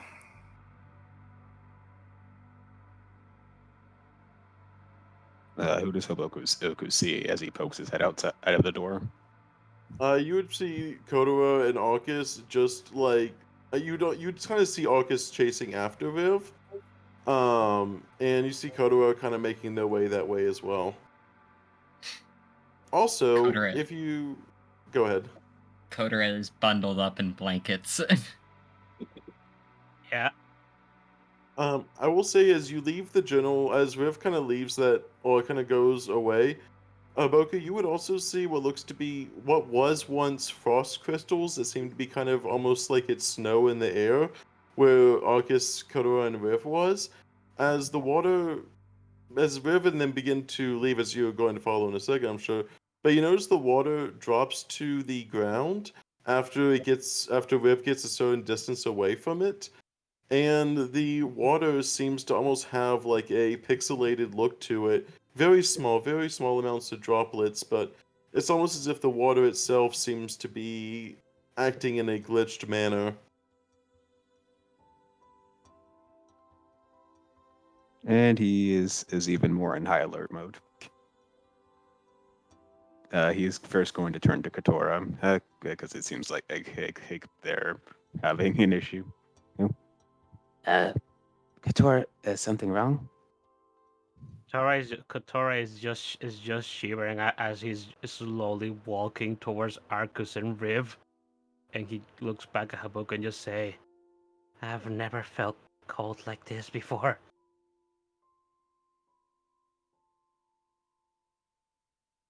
Oh, Okay, so what's going on?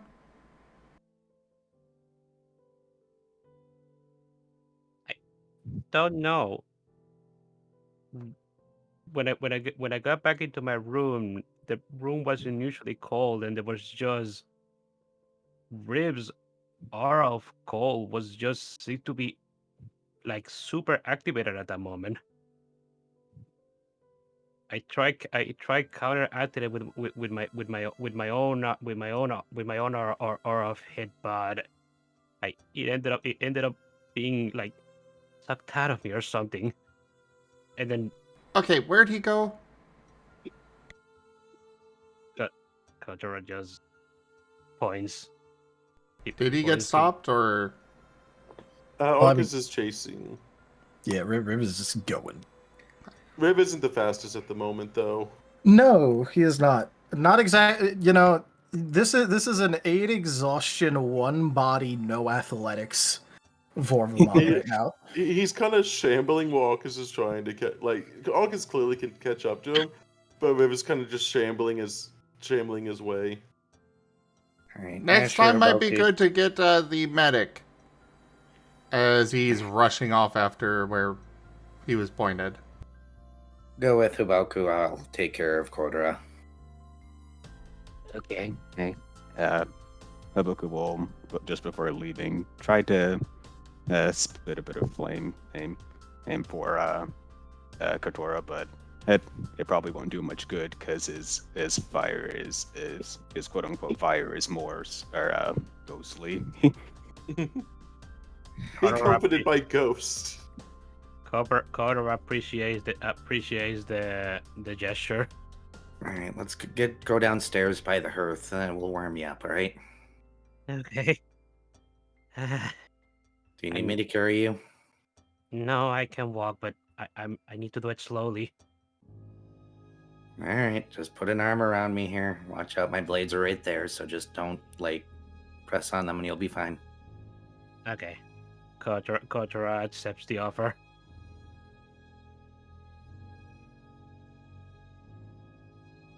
So I'm guessing this is athletics rolls to catch up or something, or do we just automatically? You would automatically catch up with. I will say Riv's gonna get at least a. Riv, He's shuffling as good as he possibly can off of 1 chance die. Where you will say there is still people in the tavern, kind of doing some after party celebration. They will try to clap as you're coming down the stairs. They're very much noticing you. They're like, the heroes have come down to visit, maybe with us. Praise the heroes of the town. Rivers is giving like a very half-hearted wave as he continues just trying to leave. You're not gonna be stopped, he's just but- like immediate. Well, you know, he's giving like a wave. These town people apparently lack any ability to recognize when something's going on. They're also drunk in a bar at midnight. Oh, dear Fair. gods help us. And then there's a Arcus running past. Zoom. Followed by Asher, No. followed by Haboku, and You then do know and Jason Kotora had come downstairs. You do know that there is an open field to the east of the tavern where you guys went to go to the waterfall, or what's it, the just giant water plant. So you would be able to slip in between the buildings and go out to the east. That would be your safest bet, Riv, and you as a character would know that. All right, that is exactly what he's doing. With his Oh, it's 1 success athletics check. by the time you get in between the inn buildings where that sulfur smell was originally kind of propagating, that's when Asher and Haboku would have caught up to you. Oh, what about Arcus? Because Arcus was there. Arcus is Yeah. already there. They're kind of like shambling with you a little bit, not shambling themselves, but going along with you, talking to you. But you wouldn't make it halfway through the alley before the rest of them would catch up as well.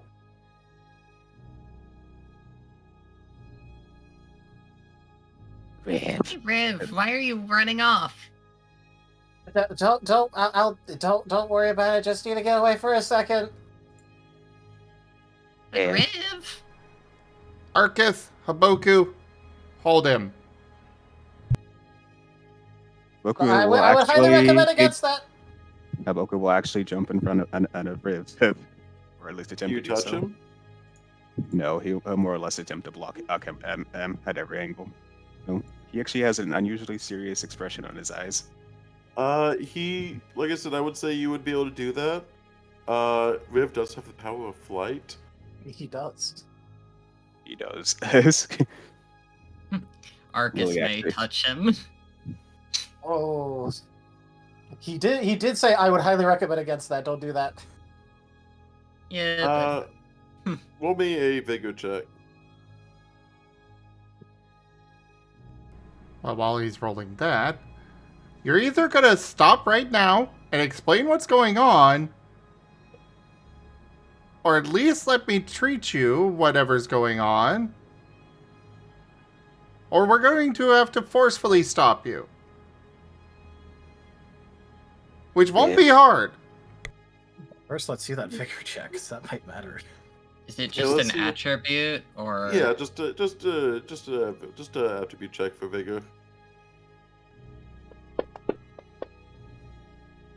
Okay. Hey, As you go in to touch it, you kind of feel like your claws feel almost. You can almost feel ice coming from your claws a little bit, but it doesn't seem to actually do anything to you. But you do feel a very, very intense chill, almost like you're grabbing something out of a freezer. What the And it heck? kind of feels like you're touching like frozen meat. The moment he notices you're like actually like trying to touch him, Riv is going to try and like forcibly back away from Arcus. Haboku will Riv, calm attempt- down. Haboku will No, attempt okay, I to just- confront Riv again. I just. God. You see ice beginning to condensate around the air, as if he has like a personal snow globe around him, as the humidity in the air itself almost is beginning to trickle down to the ground like snow.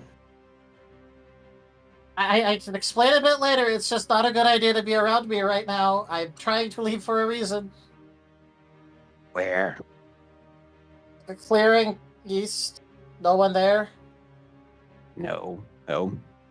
Haboku will finally pull down his hood and show where here the glitch is affecting him. And he'll point at that. Where? Oh. Remember how I said I got scrambled? That might be happening again. I need to get out of here before it affects other people. When? Oh, I need to actually real quick. That'll be one more exhaustion as he looks even more tired now.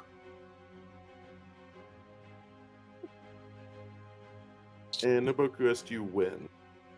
I think it was. The first time or the most recent time? First time.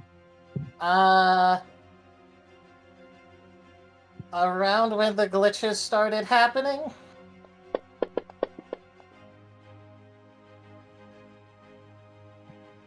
I should really get going right now because it's getting worse and I don't want to be around people. I don't want to accidentally freeze you guys. Haboku is shaking. And you can't it might be because of the cold, might be because of something inside of him. Really wanting to do something, but not knowing how to. He's gonna look towards Asher.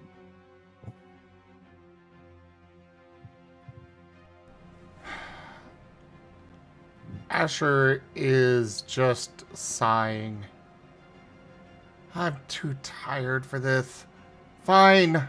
Just keep an eye on him, Haboku and Arcus. And if anything happens or goes wrong, come get me. Okay.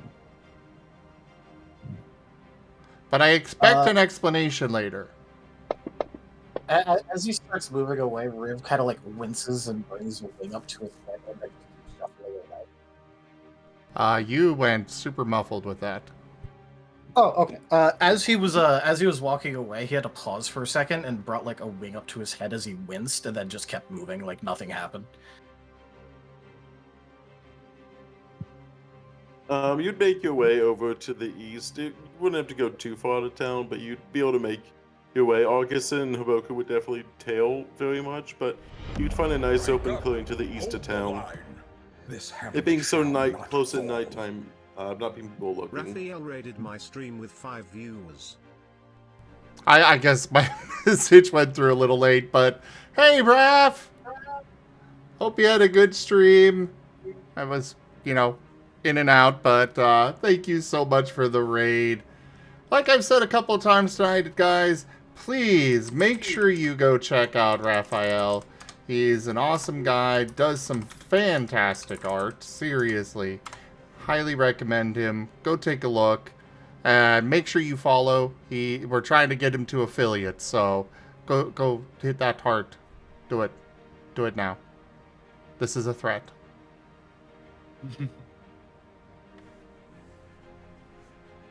Speaking of threats to society, Riv, we're back to you. Yeah.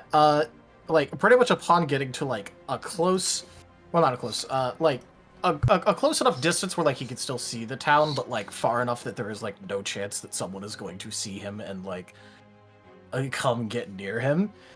He's basically just gonna set down his bag, move away from his bag, and just kind of like, are there like any like straggler trees around? Yeah. He'll probably just like go near one of those and try and like sit down and like lean back against it. He doesn't really have too many good options here, so. Yeah. Meanwhile, I think. Yeah, Arcus Is and it- Haboku, you may go ahead. So I guess we're just sitting a distance away, just watching Riv. Haboku is actually, he's still, walking about. He's pacing a bit agitatedly. They just uttering to himself. Kotora, Jace, and now Riv. Haboku? Yes. Are you okay? Also, I kind of forgot to say this, but yeah, you guys have come into the middle of one of our tabletop RPG campaigns. This is Data Anomaly Hunter's Scar. It's one of our Digimon campaigns. Don't want to interrupt the story too much. We're kind of in a tense scene, but yeah. We have a lot of these, and we've got artists that join on stream. We've got multiple games that I do recently. A lot of Baldur's Gate 3 because fantastic game. And yeah. Carry on, everybody. Yeah. Haboku is just looking a bit angry, but also, a bit dejected. I don't like seeing friends hurt. Is that why you were so concerned earlier with Kotora? With the horn? There's a slow nod. Also, notably, he has not put his hood back up, so you could still see where between his eyes is his Digicore. There's you can see where the glitch has struck him. I do have a small, important question for you two. Are you sitting inside of the cold radius or outside of the cold radius? They radiate cold, and the closer you get to them, the colder it is. How big is the radius? I'd say the chilliest, or the chilliest is the center, but you would feel the chill at about 100 feet away. But it'd be like the edge of it. A lot of feet. Yep. I think specifically right now it maxes out at 120. Because we recently got to 10, so range go up by 20. Yeah. Well, Haboku will definitely want to be closer than that, but if it's considered safer to be on the edge, he probably will. He just wants us to ensure that routes within and inside of him. Riv is actively telling you that it is not safe. He is actively being like, "Hey, don't be near me," and he has tried saying this multiple times.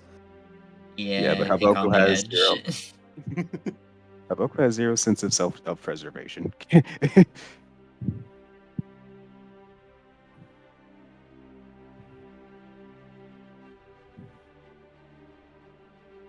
But he will probably be staying close to Arcus. And Arcus is on like the edge, but probably in a spot that still Riv is visible.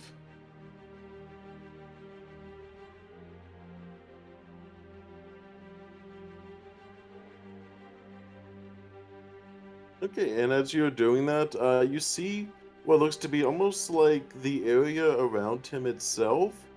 It's almost like witnessing a change of seasons around him, as it almost looks like the area is turning from like what is right now mostly a summer, almost into like a winter, where it almost as you're kind of looking around from the center of them, you see the like the grass blades themselves seem to be taking on like a snowy appearance. The tree itself seems to have like the leaves turning into a almost like falling off a little bit into like this cold, as you see these leaves slowly begin to turn color very rapidly, like it is turning fall, and then from fall you see the leaves just completely fall to the ground. It is like a concentrated area of just seasonal shift that seems to be happening around Riv at the moment.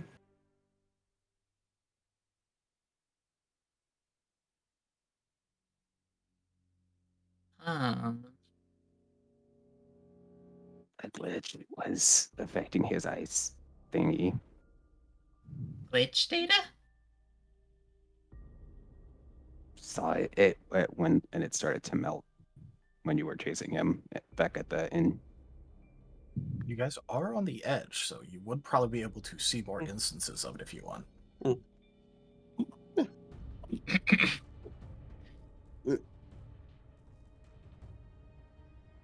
Even the branches themselves seem to kind of have it. It's like they change. Not only did they change seasons, but you also see the tree itself begin to kind of have like that, almost kind of glitching between that summer and winter. It's almost like it can't tell what season it's in, as some of the tree seems to be in that summery type feeling, and then the other seems to be in that winter. It is this weird shift between these two, where the entire environment seems to be affected in this almost this winter, almost mini winter wonderland kind of vibe. But it definitely does feel like it is getting to a point. You're not sure what that breaking point is, but it seems to be exuding all of the energy from the body into the environment around them.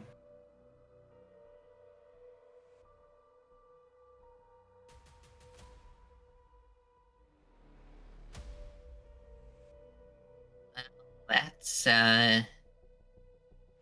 that's a crazy blizzard. This Yeah, might explain why he really didn't want to be inside with a bunch of people.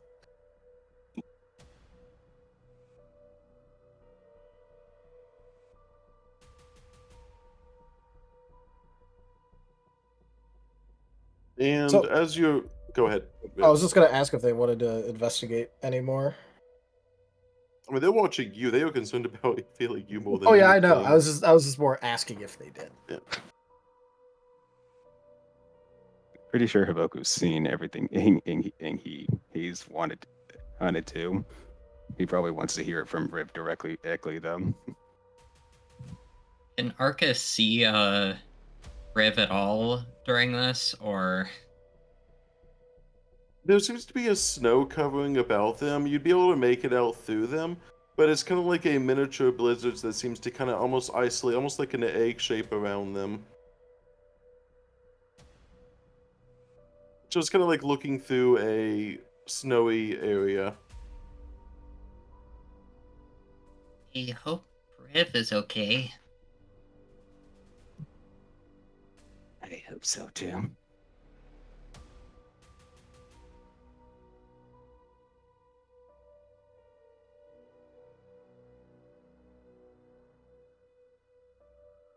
wish I could help, but Arcus just Arcus just kind of sits down. Haboku will sit down next to him, his ears drooping.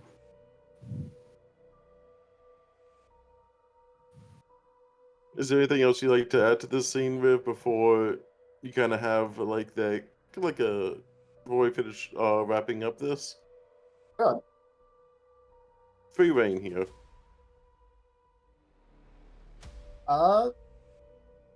No, mostly just that like obviously there is a ton of different glitch effects going on.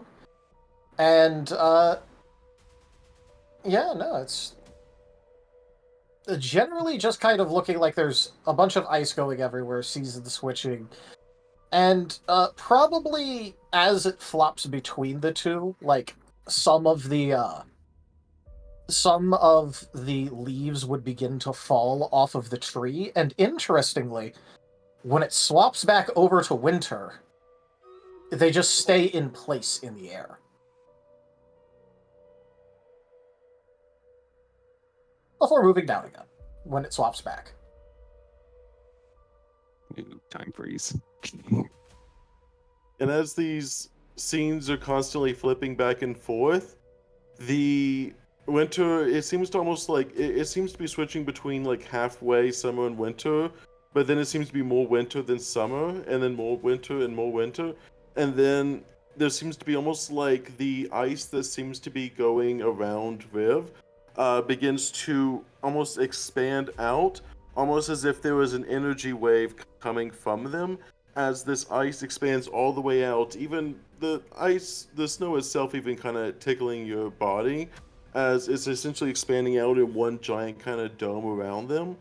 And as the dome finally settles around them in this ice dome, this kind of like snowy dome, it stops glitching back to summer, and now there's just this like permanent winter effect that seems to be it's like an isolated dome, like you're inside of a snow globe right now, with the winter being in full effect, and everything seems to have gone essentially, quote unquote, back to normal, in the sense that everything seems to have settled, and even Riv seems to be looking obviously very exhausted, but whatever event was happening seems to be over now.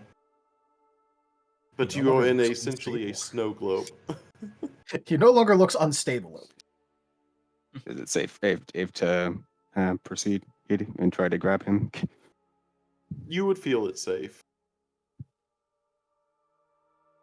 Well, that's exactly what Haboku will do once it's seen after waiting a bit. Yeah, same with Arcus. Once he gets close to Riv, he'll try and call out. Are you? Well, is it safe to grab you, pet you now?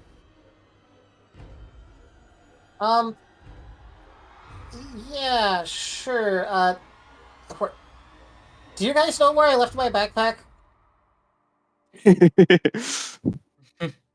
Arcus points over there. Probably under a massive lump of snow. Yeah.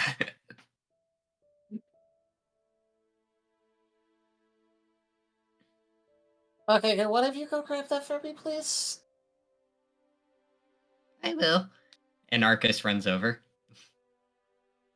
Haboku will continue the rest of their way to Riv, and more or less as he will actually take off his cloak and place it on Riv and just allow Riv onto his back. Here's to new okay, beginnings.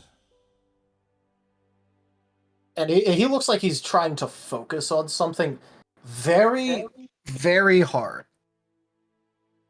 And let me see how this goes.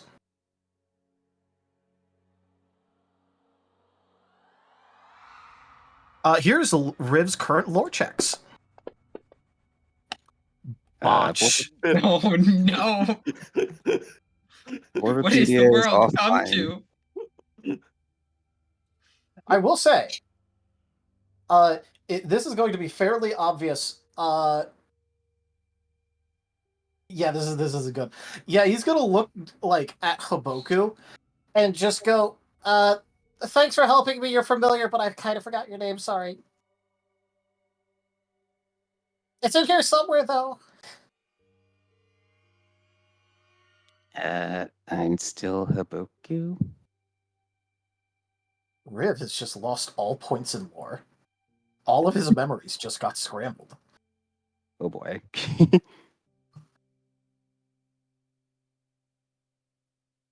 He's just gonna think for a second and just nod and go, okay, I will remember that. Hopefully.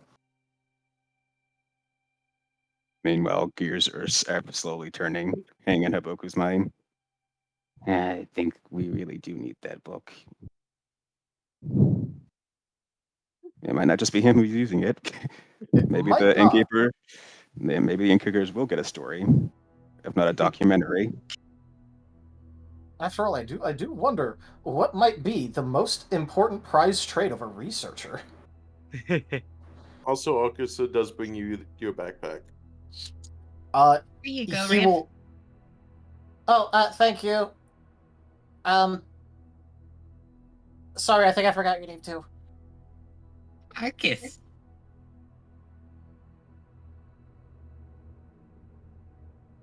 Okay, I will try to remember that.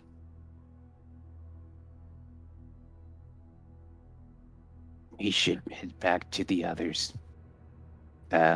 You don't need us to tell you who the others are, do you? I might.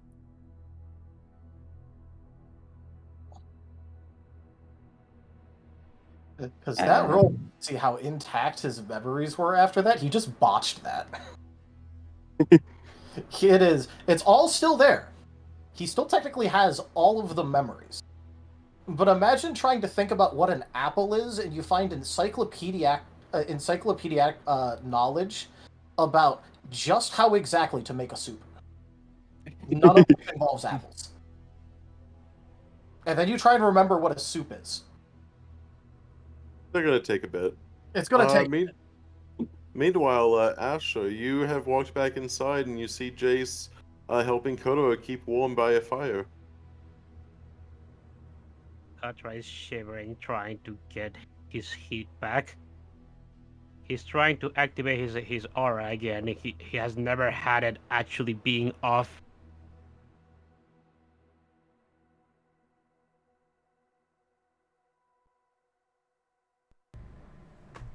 Has he been given anything warm to drink? No, not yet. I was considering it, but I'm not sure what's going on specifically. He's going to do a look over on Kotora.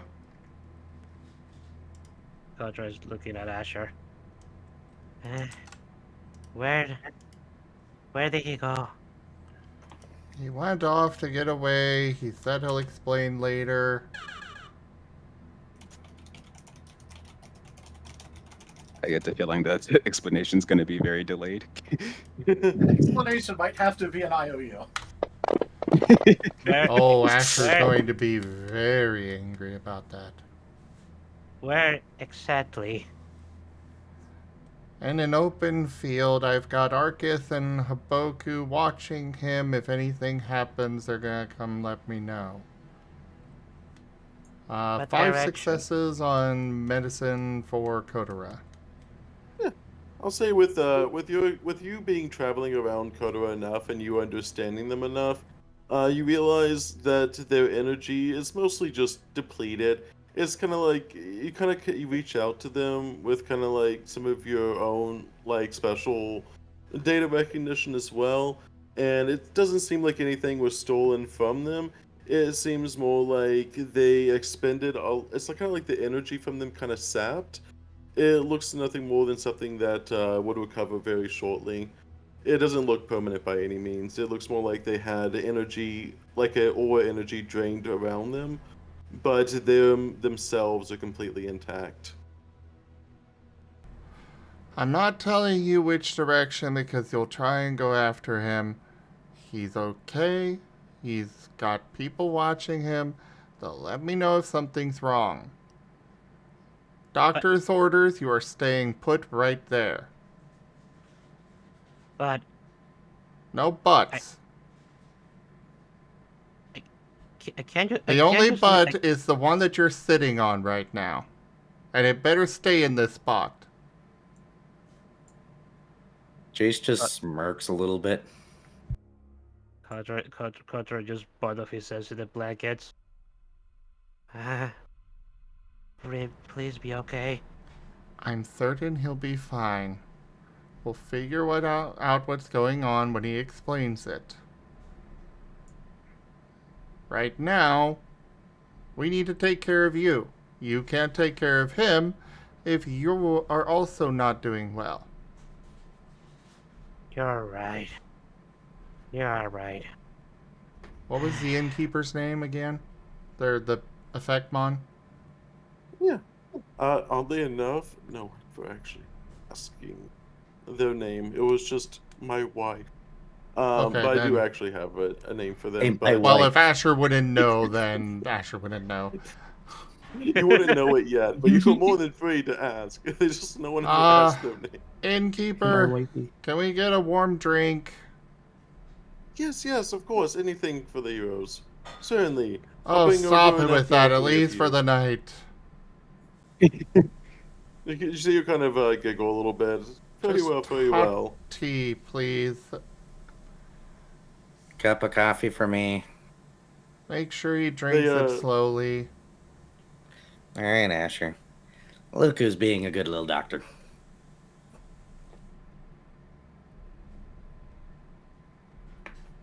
Asher just sighs.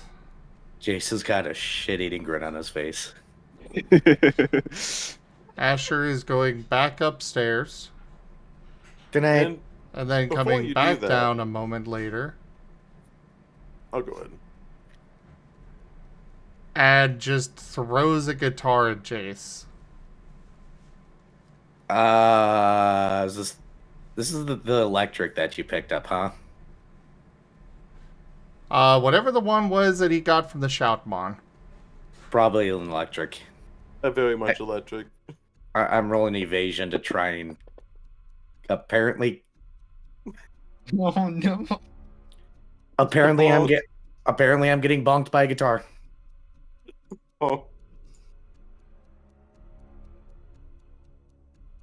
Also, Jace, I need you to give me a just straight body check.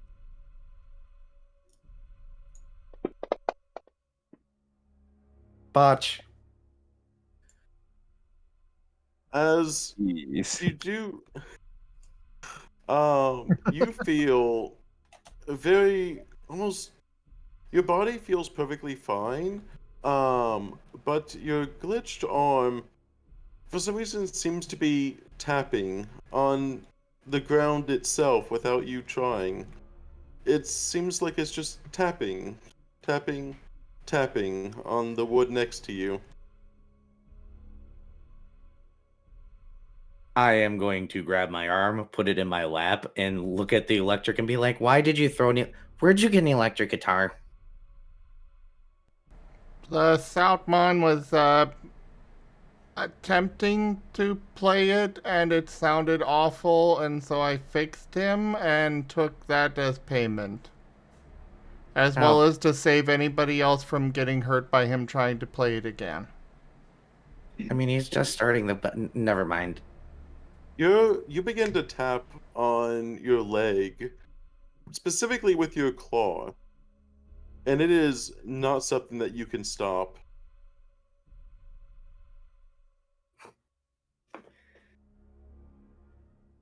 Huh. Tap, tap. Hmm.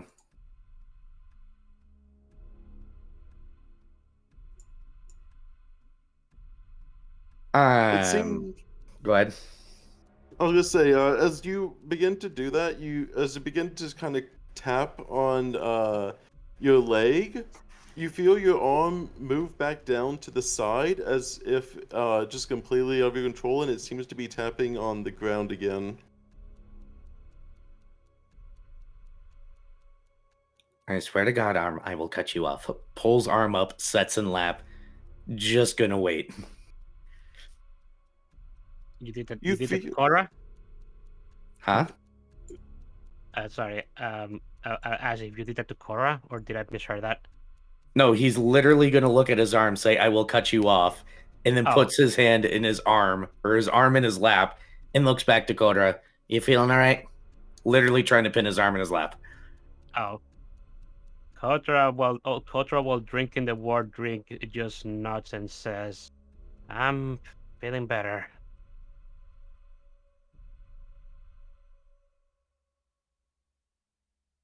You feel, Jace, your arm, you feel your claws begin to tap against each other.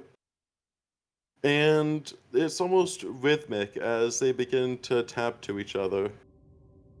It seems like something seems to be feeling out your arm, and it isn't you. Hey, Asher. Yes. I hate to ask this, but you know how my arm's fucked up? He nods slowly. I'm not controlling this. Can you make sure nothing's messing with my arm?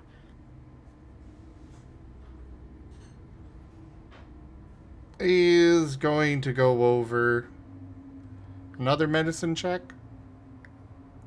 You could certainly try. Or do you want... Well, he's going to be combining it with the defrag refrag thing as well Yeah. because, you know, he knows it's missing. So, what would you like me to roll for that? Roll the defrag refrag first. And I'll give you an extra... Actually, give me an extra dice to that. It's only been missing all your life.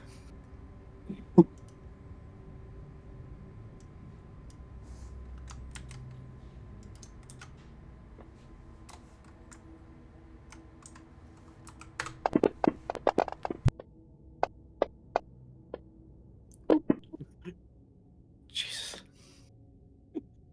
Nice.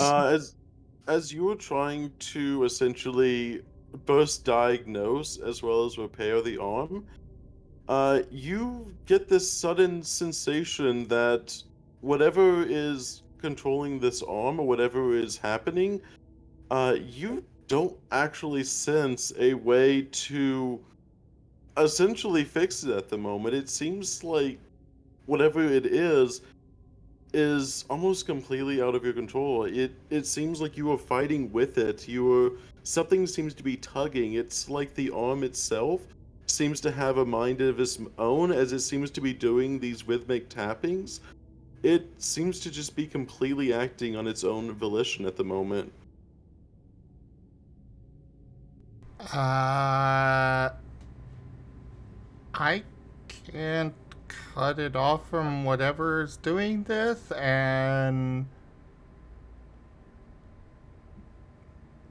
it just seems to be doing this entirely of it on its own.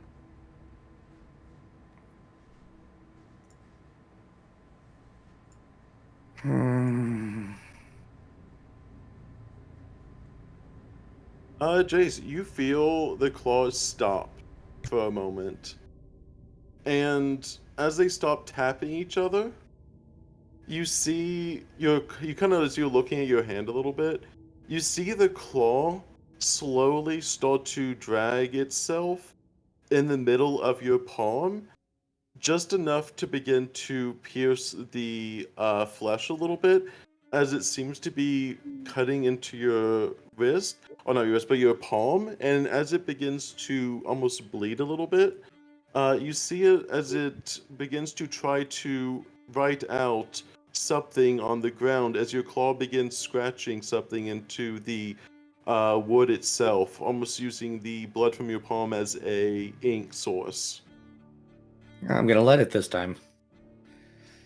Asher, you are seeing this as you see Jace's palm essentially begin to bleed as it's acting on its own. Asher is going to watch. Kotora is also watching. You see it begin to write out in the wood, almost in both blood as well as scratching into the floor. It is very slow and it is painful, but you see it begin to write out the words, "Delectable kill, darling. That felt so good. Look forward to feeling more blood on our claws, pet." And then you see the arm go limp, and you feel you're back in control with your arm again. 20 years and now you decide to pull some shit. Okay. Asher, So, I want you to get the following things. yeah. Rope, vodka, something for me to bite on, whiskey, and a saw. No, we're not going that route. Why not? I'm not going to be threatened like this. You're old enough.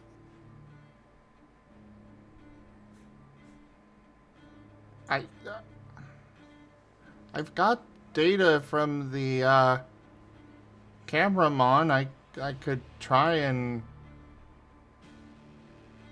put it in there.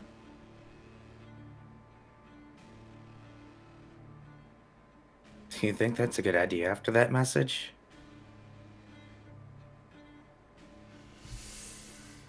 I don't know. I've never seen a glitch thing like this.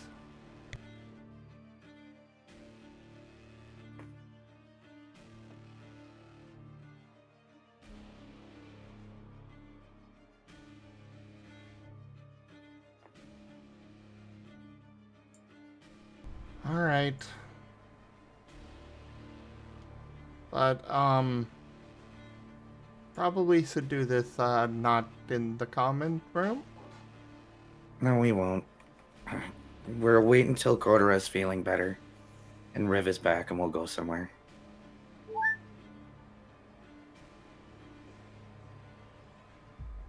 Oh boy. This Asher's gonna get to see 2 medical marvels at once. Lucky him! Asher screaming in medical doctor. Asher is just tired. Oh no. I'd apologize, but this is not my fault. Would you rather ask somebody else? Nope. Can I activate my aura again? By the way. I'll say after heating up, I'll say you have the energy to do that again. Yeah. After drinking the entire drink and just relaxing for a bit, Kotora eventually begins emanating heat once again. Do you sound like a heater turning on the click, click, click, foomf? Yes. Does it come with that distinct smell of the heater going on? Of it burning off all the dust on it? Probably. You guys know the smell, right? Oh yeah. Look that I wear. Is it definitely? There's Also, gotta clean that up. is also etched in both wood and blood in the end floor. No one else has noticed at the moment, but that is currently etched into the floor. Asher's going to the innkeeper. Do you have sandpaper? Oh, of course, we keep it for all sorts of things. Here, and she jumbles around and she grabs a few pieces and hands it to you. Thank you. And a rag. The celebratory drinks are really setting in.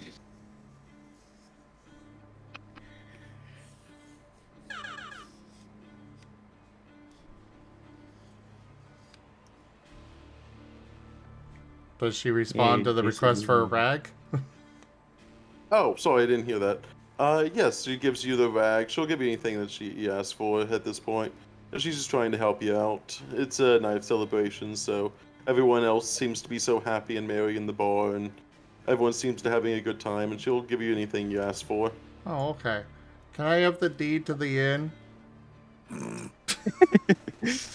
She doesn't say she'll give you anything you ask for, but she will give you anything you ask for. The temptation. She is very much bored. The I have your temptation. immortal soul.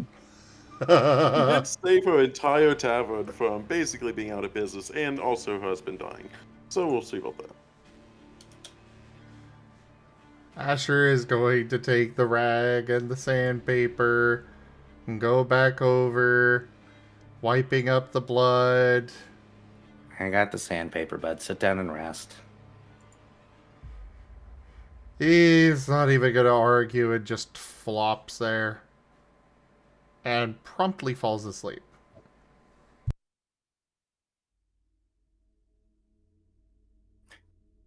Well, of course, everything all at once all the time. Goes about standing, looks up at Kotora. We're gonna have just some discussions after this, aren't we? More than likely. Yeah, and I don't blame him for just falling asleep just like that. After all, Yeah. he went all around the town just giving everybody their stuff back, didn't he? Yeah, and his father just asked him to amputate an arm, so I'd be done too. Are you sure you want to do that? Can we trust something that just made threatening messages like that? Like, my arm's been gone for like 20 years now, but assholes never tried to contact me, even when I worked for the other asshole. I see. Meh. Is amputating it even gonna do anything though? I'd rather give up an arm for a chance at not having more nonsense go than have something happen.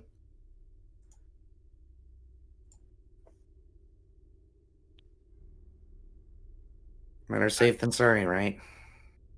I suppose, but don't you want to have it back? If you cut it off, you'll never be able to get it back. I don't think. At this point, he can keep it, the asshole. I'd rather him dead, personally. Trust me, he took far more from me than just my arm.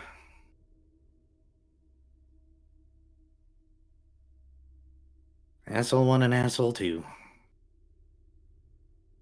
Is there anything I can do to help? I'll be fine. You kind of get used to it. Doing what you have to, It's fine. Anyways, who knows? Maybe Asher can give me one of those prosthetics like he did the other one. I suppose so. Or I'll just be one-armed freak trying to play guitar with one claw.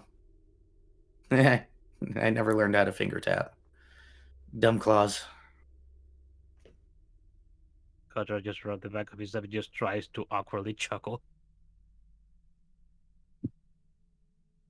I guess I'm learning a different weapon style too.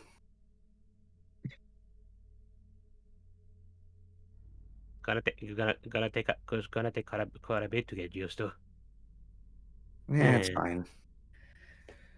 I just wish I could ask somebody else, but if I went to anybody else, Asher would get really pissed off. Understandable.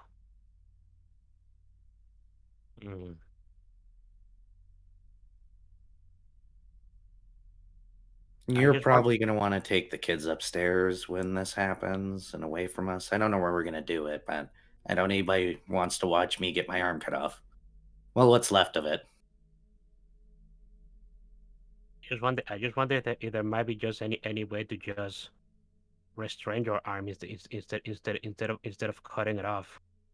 What if you just tied it against yourself? Oh, that message indicated that he was trying to take data from that fight. I don't like that.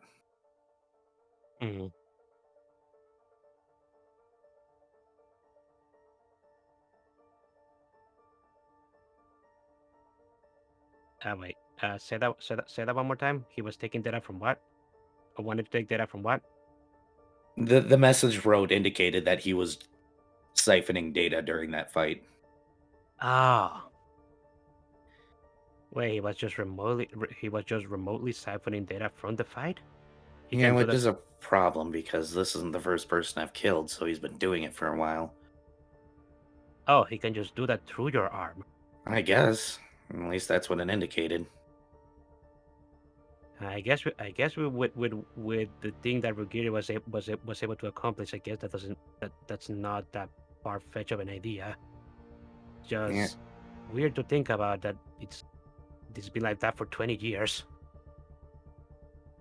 Considering the weird shit I've seen out there in between the cities and the glitch things, at this point I don't think anything could surprise me. He could probably revert to a child and it wouldn't surprise me. He could turn into an old man. No, triple backflip would be impressive, but not surprising. Fair enough. Well, I guess it's up to you in the end. It just getting rid of your arm like that just feels wrong to me. I wish we could just get it back for you. Yeah, good luck. This guy is out there somewhere. I've got nothing but a picture from camera butt face. I don't know. I'm tired and a little drunk. Whatever you want to call the dipshit. But I don't know whether or not I can trust that picture now. You think he might just look different if he's just been siphoning data from you? Possibly. Yeah, I suppose so.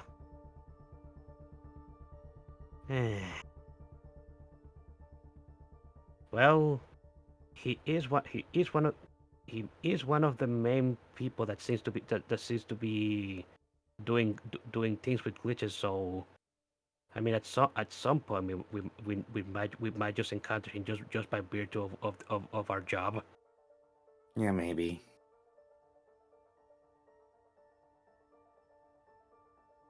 And yes, sir, I saw the word "our." It was specifically in all caps. Yeah.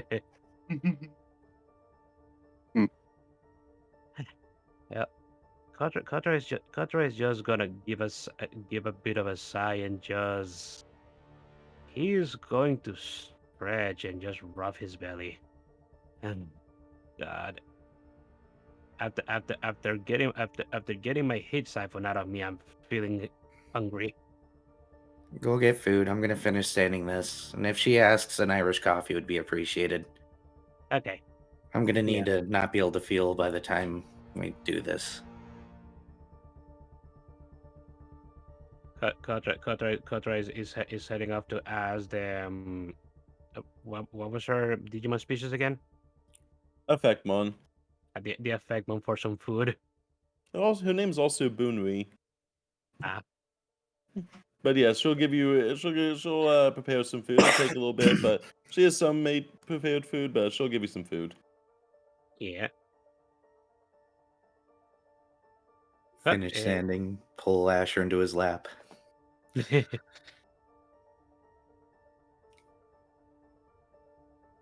For a change, there is absolutely no response from Asher. He is done. How'd your day go yesterday? Well, we killed a guy. I ran around the city. Then I had to patch up my father once. And then one of my party members ran off and I had to chase him down. But he was going through something, didn't want to talk. So I just went back inside and found out that my dad's arm is possessed. That's been missing for 20 years. And apparently we're going to amputate it tomorrow. How was your night? Hashtag done in all caps. It's been a busy 24 hours. Indeed.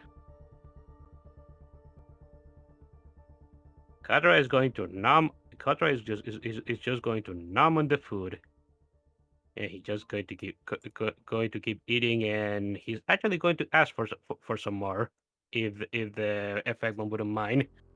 They're they're open till really late. Yeah. They got you covered with food. I would say that Ido and Haboku, Arcus, and Rib would also be back around the end of some of this stuff. Yeah. Well, who's seeing them first? Probably somebody's trying to help Riv, because Riv's going to be probably very confused looking around town. So whoever's kind of directly helping Riv. Yeah, Riv does not know where we were staying. Well, okay, I guess I should say. He technically remembers, but when he tries to remember, that is not the information he gets. Haboku is currently a carrying him, I guessing. Yeah. And I'll say Arcus, you can hold the door, so technically Arcus would technically show up first, only to hold the door open. Kotora has been trying to pay attention to the door while he's eating. Hey, we're back.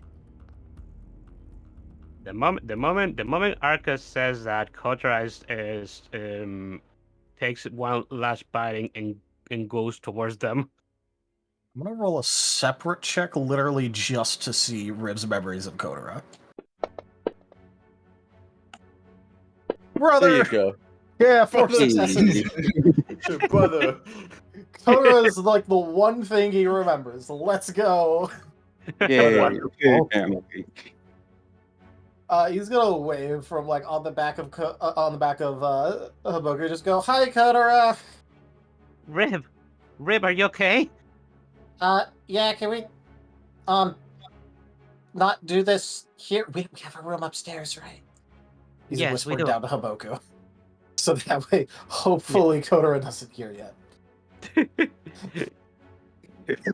Haboku will nod awkwardly. Can we go upstairs? I can imagine you're exhausted. Yes, let's go. Come. Let me pick you up. Wait, can I get that back? Haboku will retrieve his hood from Riv. Yeah, no, he'll give that back like really easily. Yeah. Yeah. And Kotora will pick up Riv and begin taking him back to the room.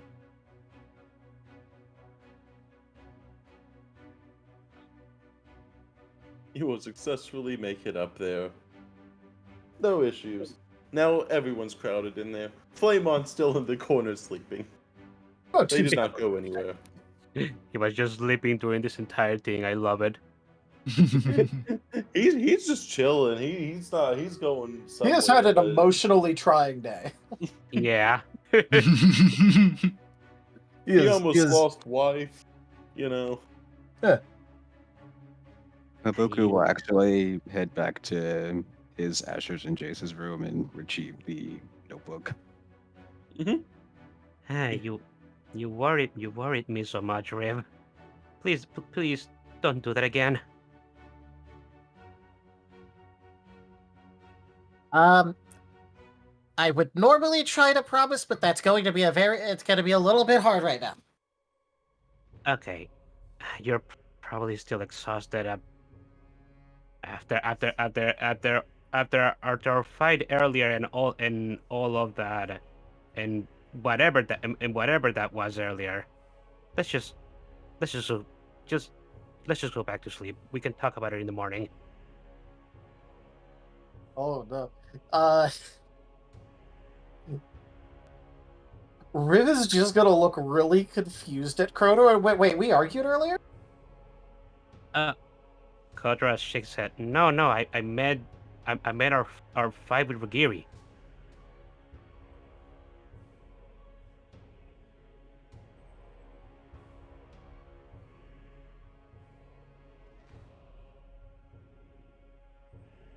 Oh no.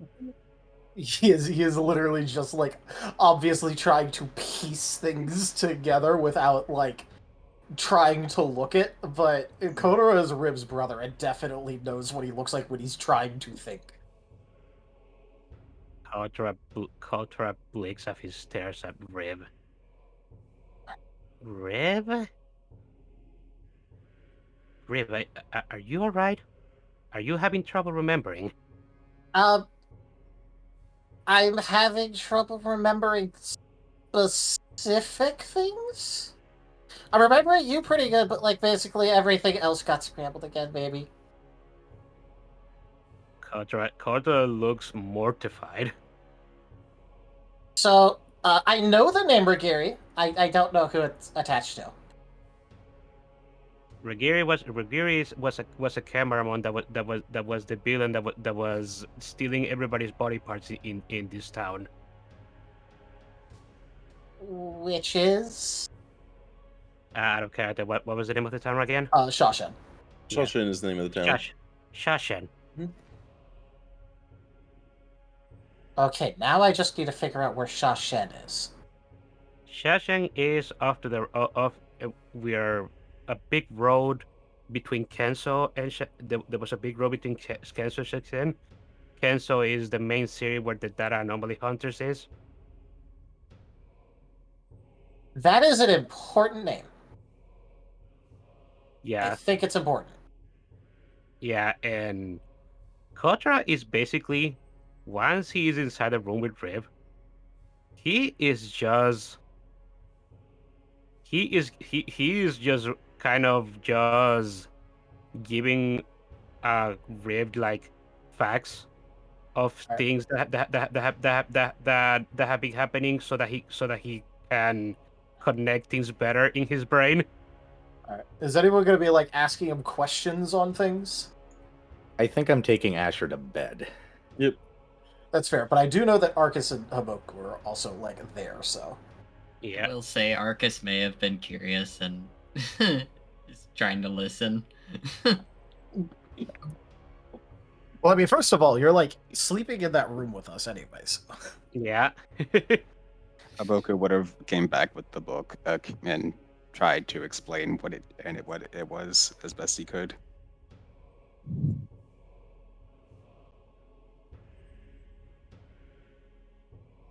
No. Thea told me you could say words to it. It wrote words down to help you remember.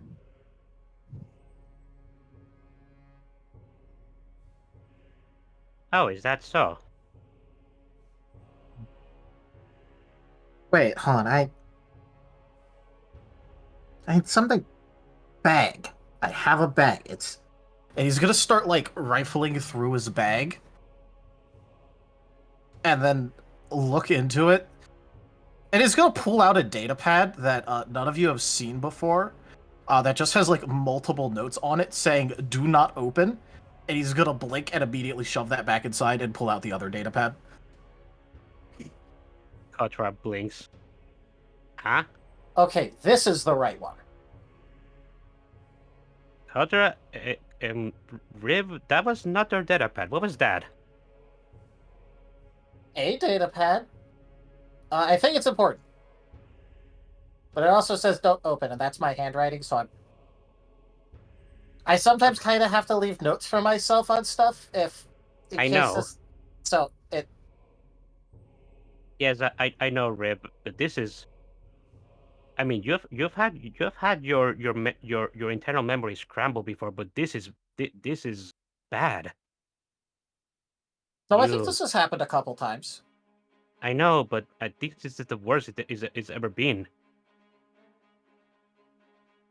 So yeah, No, I think. Wait, hold on. Okay. Now this is an important rule. And of course, this is the one he fucking nails. Oh god. This is him trying to see if he remembers where he got this one. And he's going to just go, oh wait, no, I got this one after I was kidnapped. What? I got it at some point.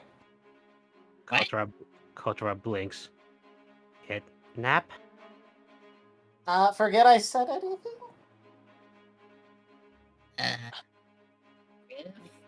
I don't think you're getting yourself out of this one.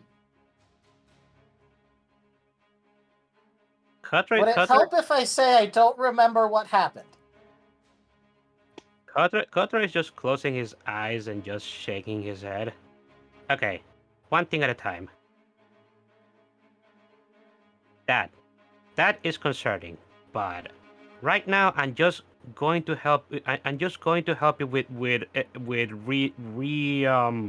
connecting your memory paths at the moment.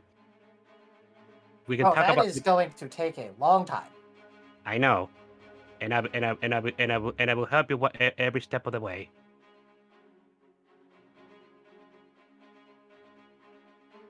How we Damn. ended up in the city for 3 days. Yeah. Riv's getting a data download and Jay's is getting an amputation. We're stuck. You guys are tired for a while, you know. Yeah. Then we can talk about this kidnapping. I would rather not. And meanwhile, Zim's also getting pings on their Steam Deck as well. Not right now, but they'll be getting pings on their Valve Dock on top of everything else.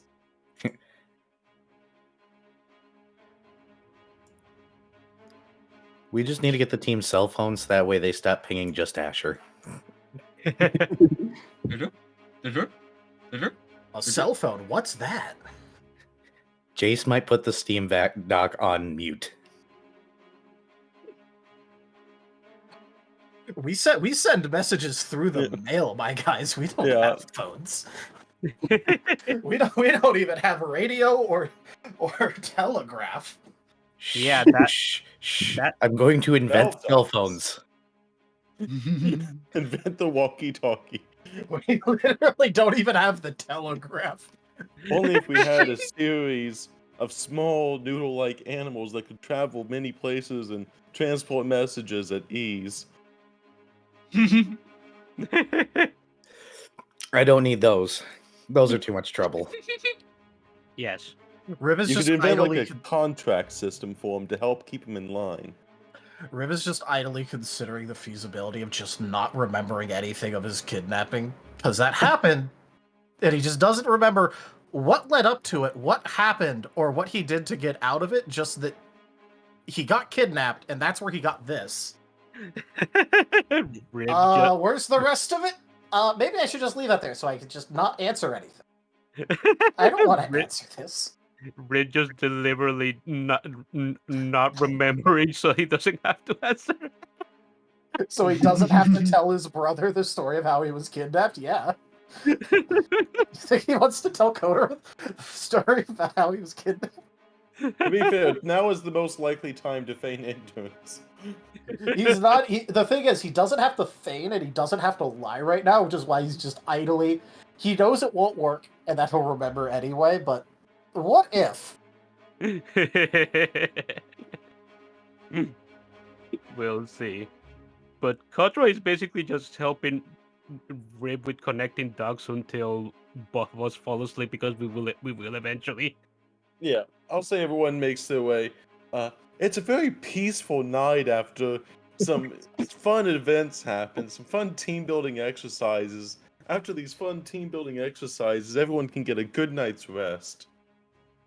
Woohoo! Riv's down to 7 exhaustion. Hooray! Don't forget the good meal. Night. Yeah, the good meal should do 1, and then Rush should do 2.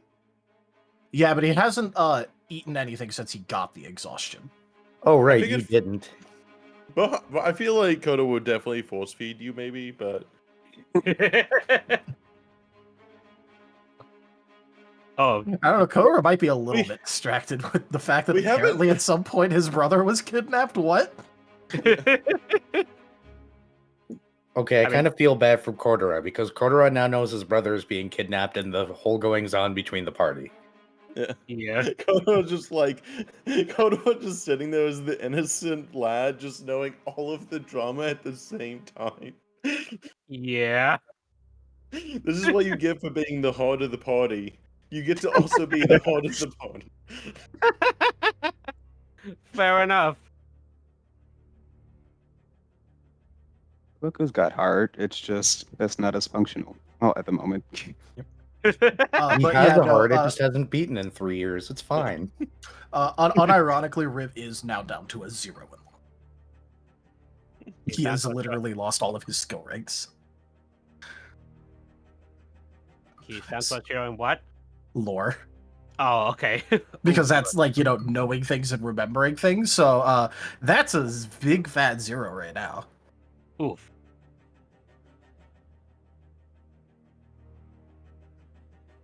There's no cold state. Hold on. That is written down safely in the book. Okay. But yeah, no, that last Don't night go was on very tonight. uneventful, guys. Right? Yeah, just had some fun team building exercises. Silent I think night. Arcus, you wanted to. I think Arcus was wanting to. Maybe. Do you want to say that, Arcus? As you're kind of contemplating in bed. I wonder. He's just talking to himself. He's thinking about basically what Shota said about things being important and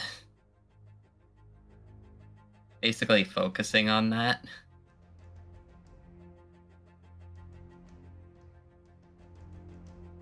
Basically what she said, her response to him talking to her about why she said his name was false. And she said to look inward. Yeah. And so he's gonna I guess try and do that. Go and give me an appropriate skill check you think would be fitting. Dealer's choice. Typically insight. Yeah, you can go inside. There's a few things that technically apply to this situation. I argue appraisal. Yeah. There's a bunch of things at play. And normally I know you can't really argue attributes, but do you think soul would be a good one? Because I'm looking sort of inward. Oh, you can Yeah, absolutely soul. argue Yeah. soul. It's just you have. Yeah. You typically have less ground to stand on, but like searching inside yourself, that is absolutely a soul. Yeah. Yeah. That is 100%. But yes, people, you can ask for a specific attribute. It's just also like that is just straight up to the storyteller. Yeah. This is very much dealer's choice because like I said, I know what's going on and he knows what's going on, so I find it fitting.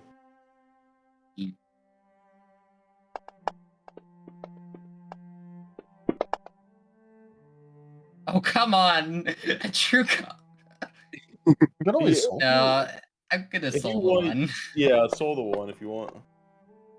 Yay! 6. Yee.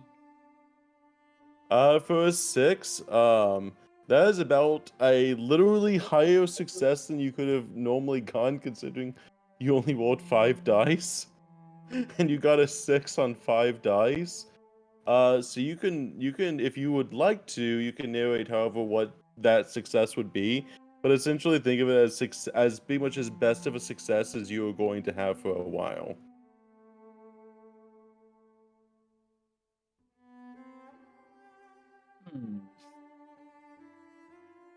This is the start of the new season after this, so do keep that in mind. I am going to message you something then. Yeah.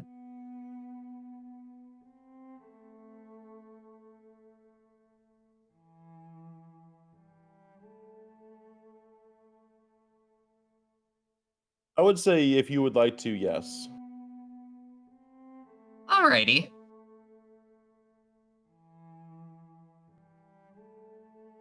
And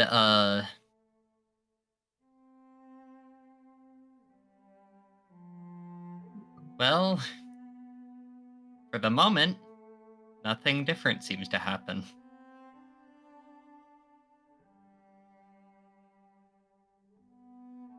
And where am I? Sleepy. Very.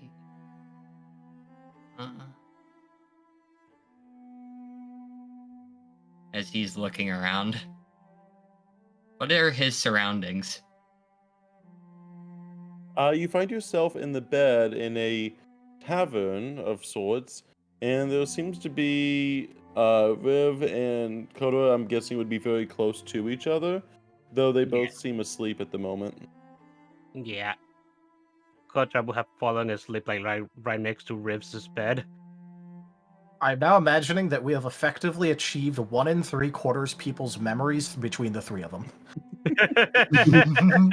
Speaking of memories, this is about to get really funky. Continue, Arcus. Oh, people. Oh, great people.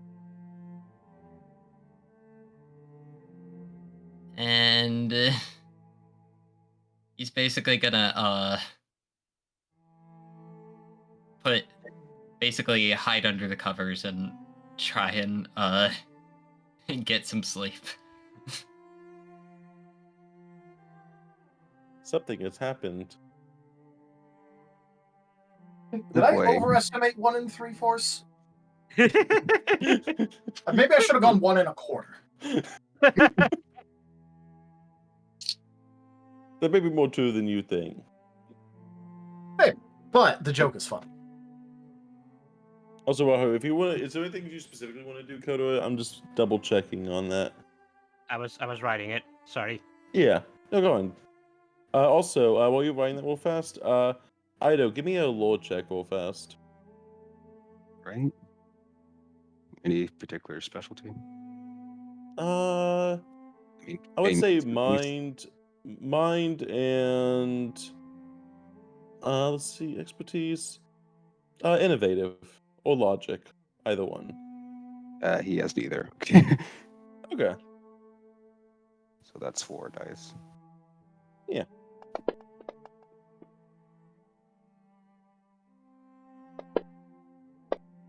True combo, of course. You can solve that. Yeah. That would Back be to a 3. 3, yeah. As you were essentially trying to remember all of the day's events, you really begin to it's kind of like the gears are kind of like really checking, especially seeing all of the things happen around you. It's kind of like trying to so many different things happening all at once, and it just your need to help and protect. And at the moment, with so many people having confusion and things happening, you kind of try your best to put everything together, and you start using the book to essentially start to put things down. Now that you've been given this gift of a book that'll record what you're saying, you're now kind of talking to the book a little bit and really trying to hammer home things to make sure that everyone remembers them for later. Yep. They're really trying. We have fan art. Oh no. Oh, There's so God. much that happened this session. Which one is tricky?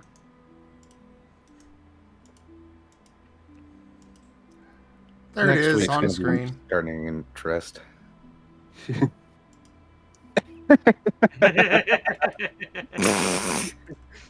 Thank you, Ryan.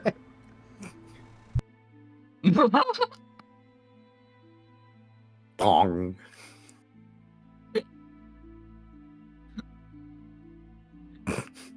Very nice, Raijin. Asher used guitar toss. It was super effective. Also, yeah, so Ida, like I said, you feel like like I said, with all the gears turning in your head, you really do feel like you're having, you feel almost an obligation to start remembering, but it's not tied to you anymore. This obligation to remember is now meshing with your obligation to protect, and you kind of sense internal sense of protecting, and that almost external need to try to remember is essentially causing things to begin to work more in your favor than they have for you before, because it's no longer just remembering for yourself, it's now remembering for other people, and you start to feel like your memories as well as your body beginning to essentially almost develop a little bit in the sense that things seem to be becoming a little bit more clear, though you're not exactly sure how, but that strong passion for helping seems to almost be giving you strength in the and essentially in like for a mental capacity. And now you have a tool to use that with. All right. Okay. After saying a few things and making sure they're in the book, he'll utter one last message before going to sleep. Protect the pack. And with that, that will be a nice, peaceful ending to a perfectly normal session with no concerning messages whatsoever. What could have been concerning about this session? No concerning messages to be had. No life-altering decisions are being made today. You know, those are tomorrow's issues. No past kidnappings, no future imputations. Just just the usual. No Look, weirdness. at least Haboku whatsoever. picked up on some of the spare brain cells lost. Oh, no. There's just a trail of brain cells left behind. Riv and Haboku was just sitting there sniffing them up without realizing it. Sniffle, sniffle, sniffle. Oh, that's how you get more brains. Turns out the zombie was as ingesting brains the whole time. Now see, this is So, how... I'm Go gonna ahead. warn you all ahead of time. Come up with a medical history for your character. It's your homework for next week. We have finally broken Asher, boys. He is going to just do a full physical on everyone. Let's go. Yes! And you will be complying. I'm just No, imagining he no. finds out that Riv just basically had his entire thing scrambled and is just going to throw a hissy fit about it and just spot demand, okay, everyone now, physical. Well, Asher is probably just now realizing that Riv has a glitch. We knew that Haboku had a glitch. We had an idea that Arcus had a glitch. Kotora's is the only one's glitch that Asher and Jace don't know about right now. So far. Oh, Asher will find it.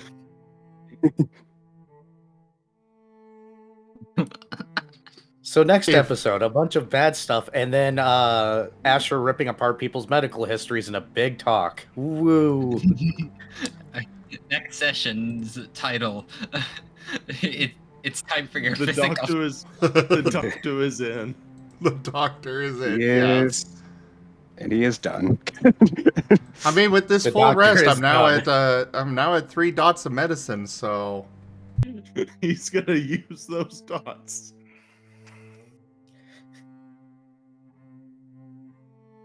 So yeah, that's your Maybe I should- homework for next week. If you don't have it prepared, well, good luck coming up with it all on the spot because I will be drilling you all the way. Oh, is this a challenge then? Should I just not have this? I don't suppose I can just hand you the word. Tell Darius You're this gonna is be not the- a challenge. You're the first one being looked at. Look, if you think I can't on the spot come up with a full medical history of Riv, I think you're wrong. We never said you couldn't. Mm. He It'd just just said be you would nice to have have to. Those are two different things, and neither of them are a challenge. Be a good boy, tell Darius. I don't even know how to write this post-session stuff. There was so much that happened. So yeah, thank you everybody for joining us today for Data Anomaly Hunter's Scar. Check out our website, zgfgaming.com. We got links for our Discord, Telegram, Mastodon, Blue Sky, Patreon, and more. There on the website as well as down in the description below through our link tree. Thank you to my patrons, tippers, and subscribers. It is your support that keeps this channel alive and going. I could not do this without your guys' help and your support, so thank you. Consider becoming a patron over at patreon.com/zgfgaming. It's one of the best ways to help out the channel, though you can also do so by sharing the stream around, as well as coming by, hanging out, picking up packs of cards to stream loots, grabbing some merch over at zgfgaming.store, or subscribing to us on YouTube. But for now, thank you all so much for joining, and I bid you the most fondest adieu. Bye-bye. Bye, everyone. Goodbye. Bye. Well, bye-bye.